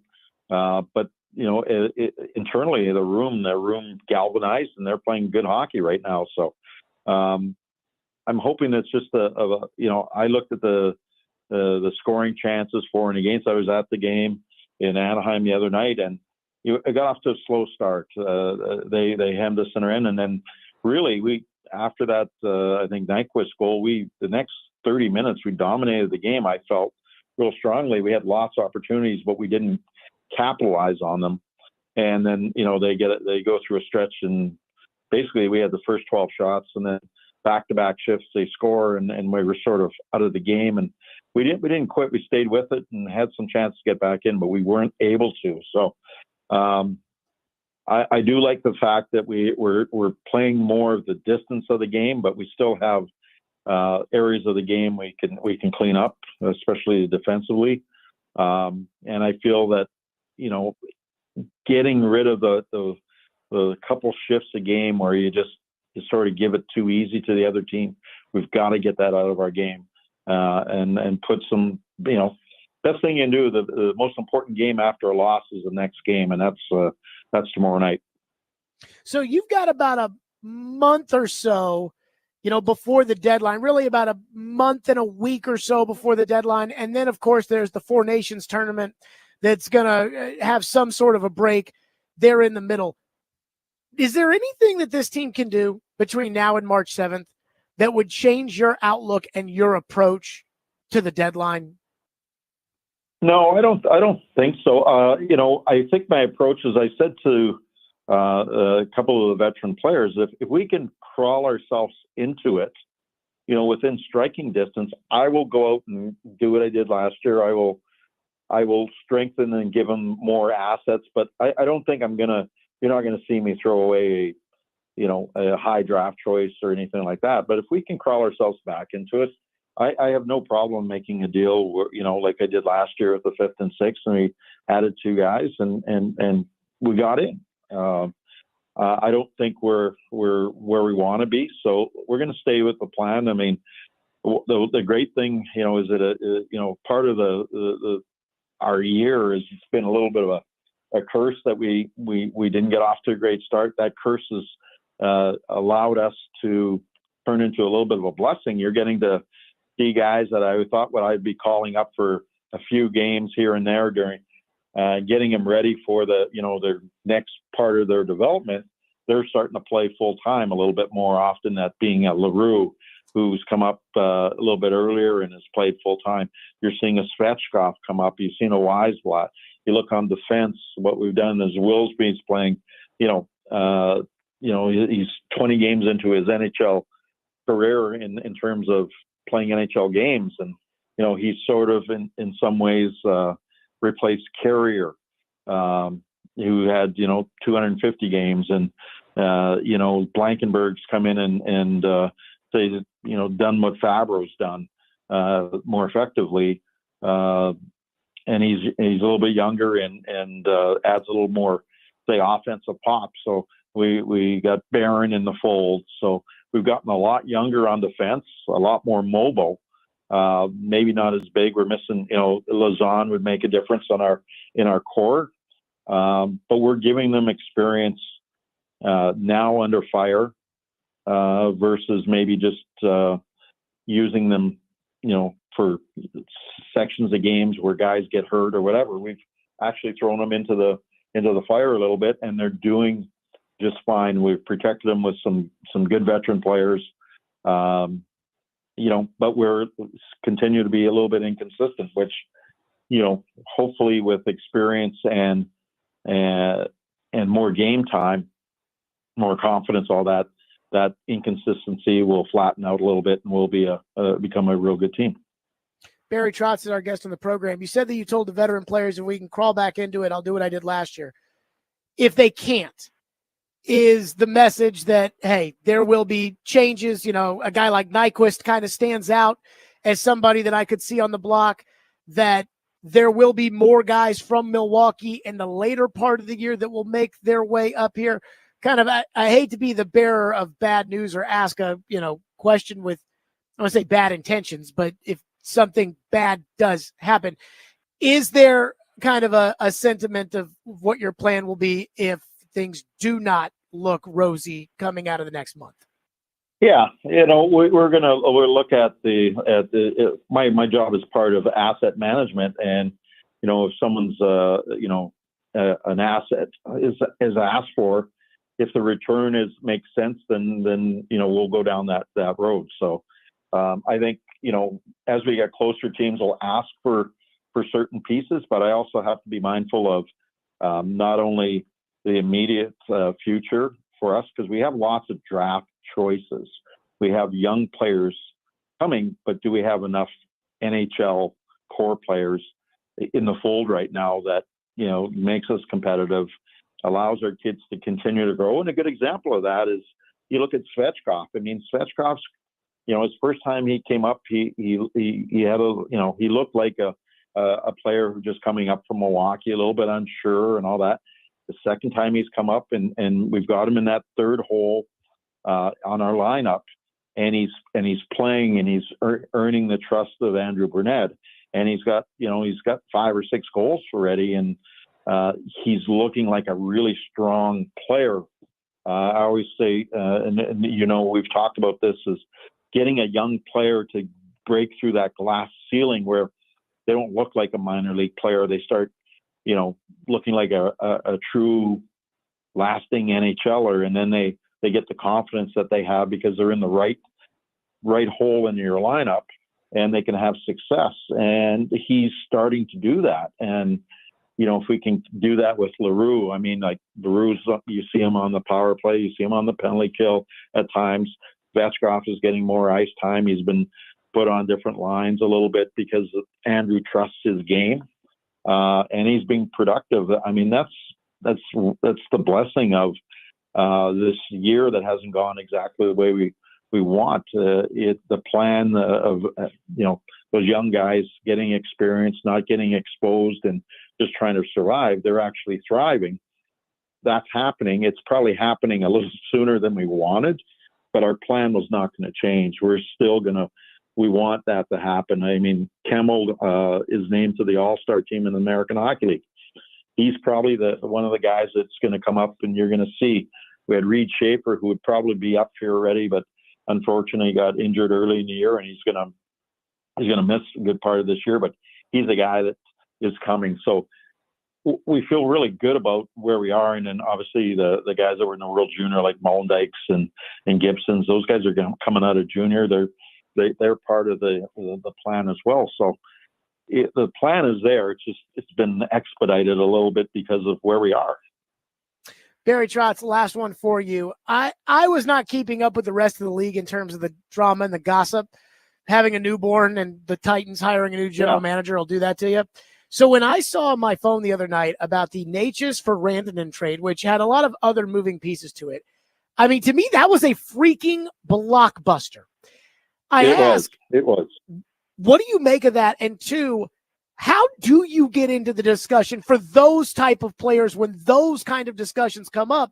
Because again, you know, a trade for Alexander Carrier for Justin Barron is, again, it's a trade, but it's not a Rantanen, a Natchez, or those kind. So how do the Predators find their way into some of these potential trade discussions? Well, I think we find our way with what we're doing. We're just not quite there. Like Natchez is a player who's produced in the league for a long time.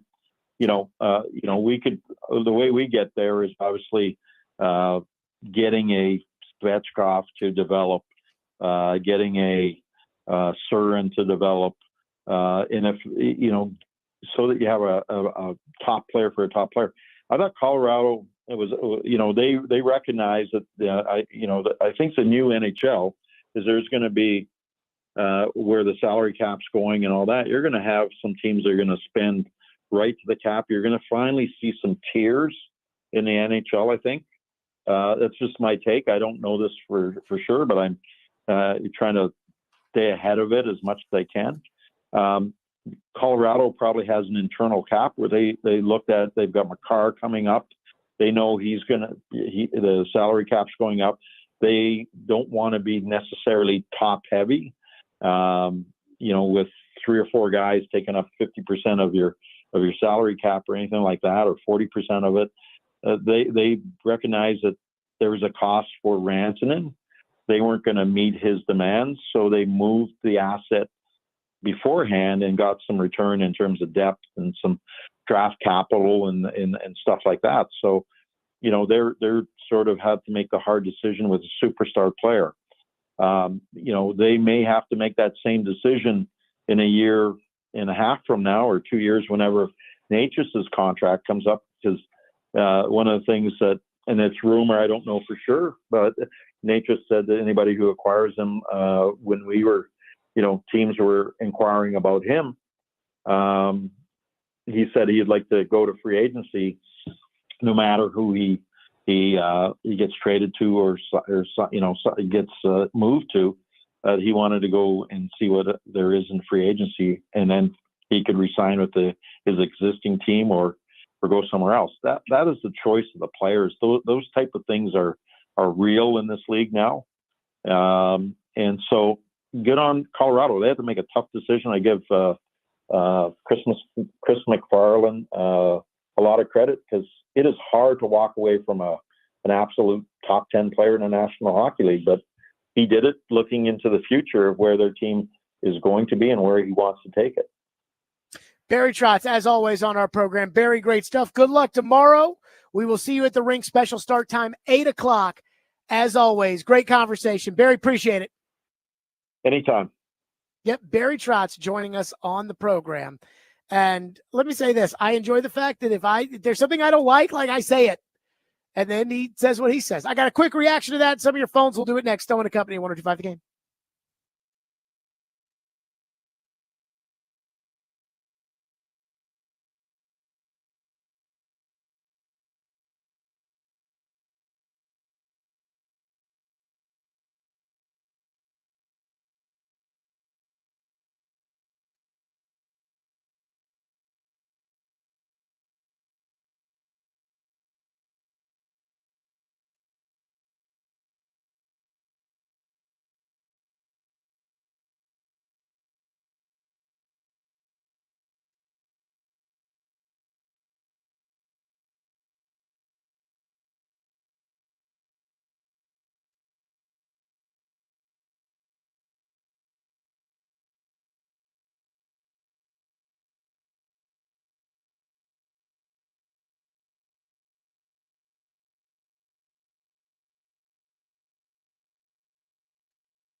Lacombe left point, one-timer. McTavish, blocker, save Saros. May have got it with the butt end of his twig.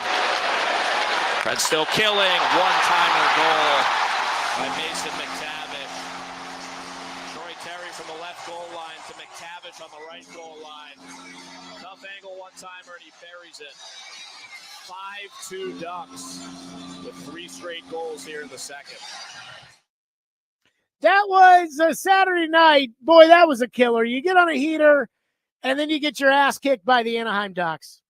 So Barry Trotz was just on our program, And I started it off with saying, hey, I'm worried about UC Soros and this UC Soros contract that's going to kick in this upcoming season. And let me just say this. I love Barry Trotz. And I think we have great conversations when he comes on the show every week. And I think the fans benefit as much as we do on the show. The fans benefit from hearing it from the horse's mouth. I like Barry Trotz. I think Barry Trotz is a good general manager. I think he's a straight shooter, which I appreciate. But boy, do I disagree with him about this UC Soros contract. And after the Vancouver series, I was ready to move on. I was ready to make a trade, move off the Soros, turn it over eventually to Askarov. I mean, right now, again, hindsight's 2020, but the idea of re-signing Kevin Lankinen to be the starting goalie with having Yaroslav Askarov basically go 50-50 looks pretty good. Now, I don't know what the return would have been for Soros, but my big thing was I didn't want the money on the books. Barry feels and felt at the time the exact opposite that I did when it came to the goalie, which is he's all in. He thinks that UC Soros can be up in Connor Hellebuck's range, up in Igor Shesterkin's range, etc. I don't believe that. I don't believe that we've seen anything from UC Soros that makes me think he's going to be a series-stealing goalie, which is what Pekka Rinne at his best, 2011 Anaheim, 2017 Chicago, at his best he was. And Barry says he's not worried about it. The problem is, even if Barry was worried, I don't think there's anything that he can do about it. So when they signed Soros to the contract, I told Barry, I wouldn't do this. Said it on the air. I would not have made that deal. But that being said, one of us is going to be right. And I worry that if I'm the one who's right, no matter what moves they make or whoever plays well or no matter what, it's not going to undo the damage of the Soros contract. And I cannot say it any nicer than that. Joey from Bellevue texts in, our phone line driven by WilsonCountyHunter.com, says giving Soros an 8-year extension was a mistake. The last few seasons, he hit a dip. This should be his prime. I'm going to be 52 when his contract expires. Gosh, that sucks. So let's see, 8 years from next year, I'm 35, so I'll be 36. I'll be 44 years old when UC Soros is no longer the goalie of the Predators. Holy crap. My son will be 9 years old when UC Soros is no longer the goalie of the Predators. Texter says, thank you for calling Barry out on the goalie. I wish we didn't re-sign Soros. I didn't call him out. I just said I'm worried. That's what I said. Gator Tim says, Soros sucks. He has been mediocre for years. He makes routine saves look heroic because he's too small. He's 5'10", and he has too many holes when he has butterflies. I just, again, if UC Soros is an elite goalie, then why does he never steal big games? Why did he not? Here was my problem with the whole Soros thing. Was when this season was going to pot, people told me, if it wasn't for Soros, we'd be losing instead of 3-1, we'd be losing 5-1. Well, for an 8-year extension with a no move, with a 7.75, 7.74 guy, can you steal me some of those games? Like I went on an 8-game losing streak. Can you steal me some of those games so that I don't go on an 8-game losing streak? And I got to say, I love Trotz, but the one thing that really has bothered me, and this isn't a Trotz thing, it's a Predators thing, but the one thing that has really bothered me is that it's like, if you question Soros, you're a bad guy. Like, I mean, I question UC Soros. Yeah, because he doesn't win a lot of big games around here. That's kind of a problem. You know, if you had told me when you signed him to this contract that you'd be fighting in last place,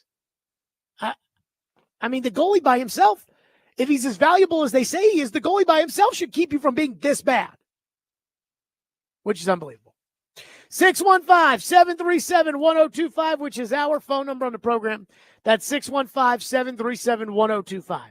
If I were the Titans, my mind would be made up as much as it possibly could be about one thing. But I'd have alternative plans there just in case. We'll get to that next. I'm going to Company 1025 The Game.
We want you to build this team that you believe is the right way. And if you don't think a quarterback you don't think there's a quarterback out there via draft, trade, or free agency that gets us on the path towards where we want to go, don't force the issue.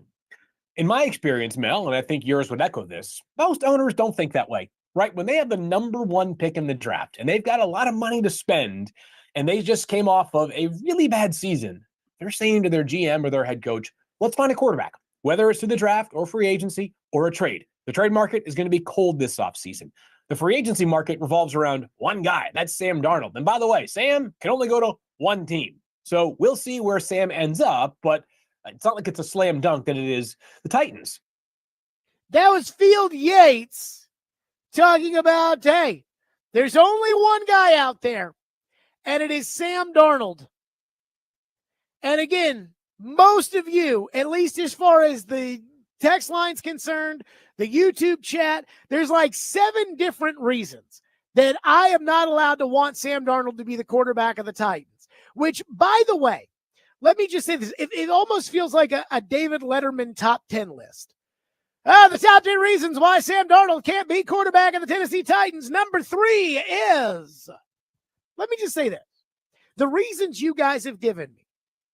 Sam Darnold sucks. I don't believe in that. I knew Sam Darnold didn't suck when Sam Darnold wasn't a 14-win quarterback who had been to the Pro Bowl. Number 2. Well, that was in Kevin O'Connell's offense, Jared. Okay. Sam Darnold had a higher QBR in 2022 than Aaron Rodgers, was 4-2 in Carolina. Baker Mayfield, same group, was 1-6. That was with bad coaches. That was with Steve Wilkes as an interim coach. I don't even know who the offensive coordinator of that team was. And Sam Darnold and DJ Moore basically single-handedly got the Panthers back into the NFC South race. He also spent a year with Kyle Shanahan as the backup to Brock Purdy. That tends to make you a better quarterback. So, again, well, that was Kevin O'Connell.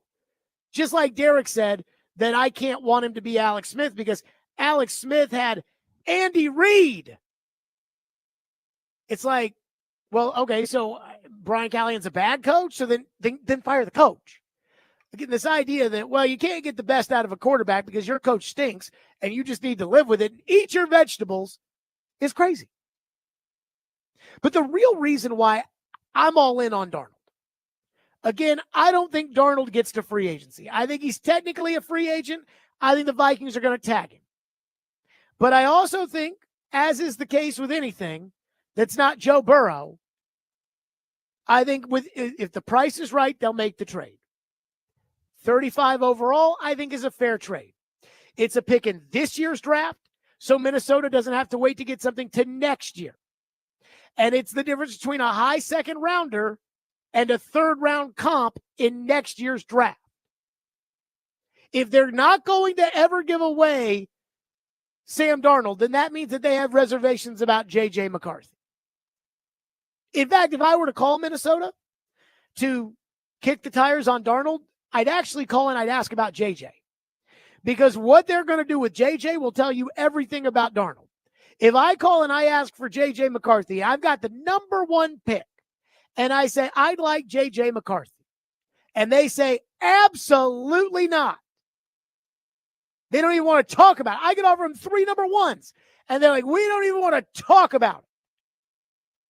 Then that tells me he's their quarterback of the future, and they'll trade Sam for the right price. But the real reason why I'm all in on the Darnold thing is because I do agree with a lot of you that you're not a quarterback away. So you're going to need more picks, and you're going to need more players, and you're going to need more. It's easier to get those things when you can trade back the number 1 pick instead of having to use it on Cam Ward or Shedeur Sanders and overdrafting a quarterback who's probably not that good. In fact, Mel Kiper, Ian, if you could, Mel Kiper was talking about Ward and Sanders and where they grade compared to other top quarterbacks. And remember, as a prospect, Sam Darnold was an elite prospect. He went with the 3rd overall pick in a good draft with a lot of quarterbacks. This is where Mel has Sanders, and Ward right now. Remember their grade. I gave Caleb, Jaden, and Drake a 9.8. Now my rating scale goes 9.9 down, right? Okay. Yep. I gave these two right now a 9.1, 9.2 in that area. So there's a big difference in grade. But in terms of the rankings board, they're at 4 or 5. I said that the first round's underwhelming. The draft overall pretty good from the second round on. So I think they're okay at 1, 2, 1, 3, wherever they're going to go in the draft. A lot of people in the league field that I spoke to, some of the ones I spoke to, said that's a little high. Some said you can't do it. Bottom line is, if you need a quarterback, what the hell are you going to do? You got to figure it out. Okay. So what am I going to do? I'm not going to overdraft. I'm going to I'm going to trade the second round pick for Sam Darnold. Then I'm going to sign him to a contract. By the way, I have been saying for so long, like, I don't know, maybe like 2 weeks, Ian, I have been saying I'd give Sam Darnold a 4-year contract that's really a 3-year contract. You guys know how the minutia of an NFL contract works. I'd give Sam Darnold a 4-year contract that's really a 3-year contract, and I'd give him $40 million a year. So I've been saying that for like 2 weeks. Pro Football Focus put out their projections for contracts. Sam Darnold, their projection, 3 years and $41.25 million per year. So basically right in line with what I'd give to get Sam Darnold.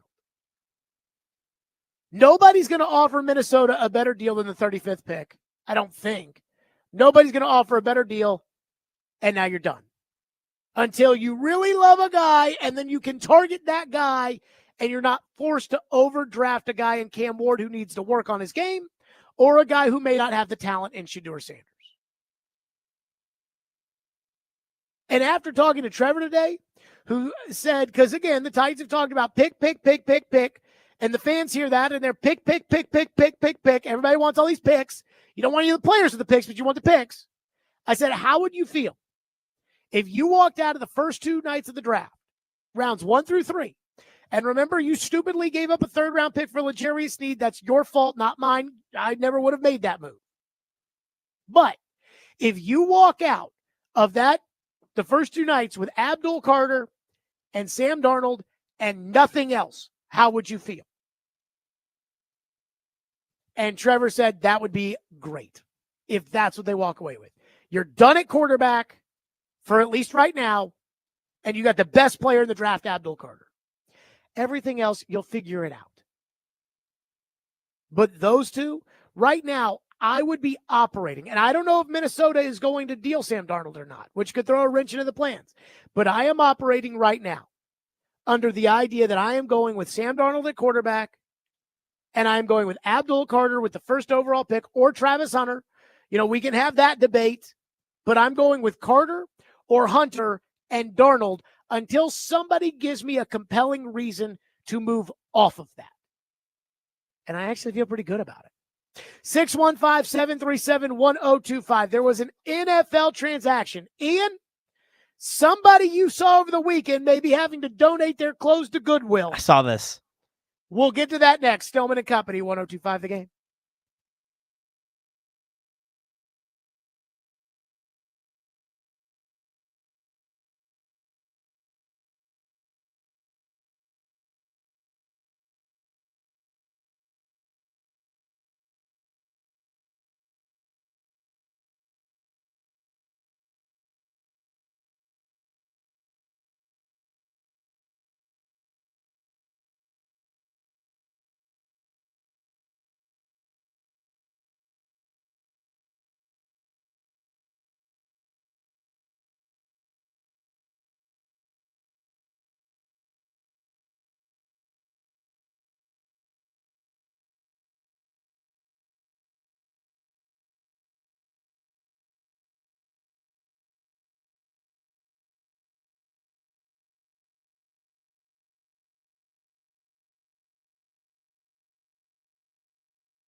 Did you talk to her? Did she talk to you before the Ackerman decision?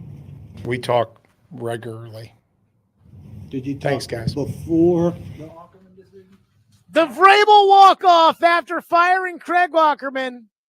Boy, those were good times.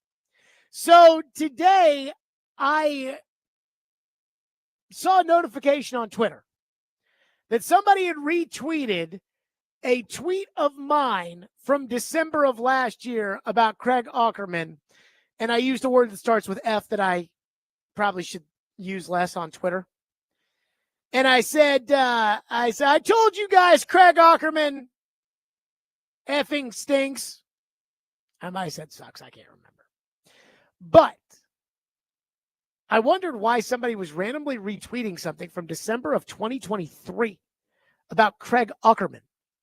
And immediately I started getting flooded with people that were tagging me in an Ian Rappaport tweet that the Miami Dolphins have hired Craig Ackerman as their new special teams coach. And I thought, yes! Yes! Vrabel didn't hire him, which, oh, I mean, God, I wish Vrabel would have hired him. Oh, my God, do I wish Vrabel would have hired Ackerman. But Ackerman's in the league, and now we're going to get to see him in Miami and see how bad it is for the Dolphins. And I would just like to note, the Miami Dolphins actually had a good team at one point in time that actually made the playoffs. And now the Miami Dolphins are a total tire fire. But Tyreek Hill wants out. And Mike McDaniel, he's got no control of that place. And he's hiring Craig Ackerman. So the Miami Dolphins now have Craig Ackerman as special teams coach, Aaron Brewer as their starting center, and the single most overrated quarterback in the NFL, Tua Tagovailoa, who, by the way, I was proven right on this past year. I don't have anything negative to say about the Dolphins. They don't have obnoxious fans. In fact, I don't even really think the Dolphins have fans, but they don't have obnoxious fans. It's not like it's a terrible organization. You know, traditionally they've had some success. Shula, Marino, etc. It's not a team I like to see on TV, but they rarely put the Dolphins on TV, so who cares? They're not terrible to watch. Hill and Waddle always make for some entertaining TV. But just for the sake of the take, I'm not sure I have to root for a team to lose more next year. And clearly, I hate the Ravens and I hate the Colts. So, you know, the more they lose, the better. I'm tired of the Chiefs. I'd like to see them lose. But for the sake of the take, there might not be a team that I need to root for to lose more than the Miami Dolphins. Tua at quarterback, Tiny Tush Aaron Brewer at center. After all you people, it doesn't matter that he's 270 pounds, Jared. And Craig Ackerman as their special teams coach. What a freaking... Ian, I'm calling it now. Put it on the calling it list. Okay. Mike McDaniel's fired at the end of the year. This will be his last season with the Dolphins. And with that, we leave you with the Craig Ackerman greatest hits. Why'd you keep Craig Ackerman on the staff with the special teams issues this season? Well, I think what special teams? What are you talking about? Craig Ackerman was hearing about his special teams. He's the coordinator. But when you look at it, third in the National Football League in net punting with the number of players that were on our punt team and the number of gunners we went through is pretty good. Ryan Stonehouse in the punt for Tennessee, and it's blocked. Oh boy, you get chills every time there's a block punt in the Superdome. Ryan Stonehouse, Devin Duvernay. Makes a move. He's free. Devin Duvernay's got the punter to beat. Devin Duvernay out of bounds at the Tennessee 16. Stonehouse punting for the 5th time today. And that one's blocked. The Colts got it. Scooped up by Stewart. Touchdown. Another block. It's loose. Scooped up by the Colts again. But I can't put that on Craig Ackerman when I see the amount of time that we spend catching punts. Like, we go through more jugs machines than anybody. Okay, I get it. We gotta make sure we take care of the ball. Fair catch called. It's muffed. It is muffed, and the Ravens recover. Oh my goodness! With 1 second to go, Garrett's going to play it from the 20, crosses the 30 out to the 35. Football's loose. Jacksonville has it. But I can't say that that's Craig Ackerman when I'm evaluating everything that we're doing.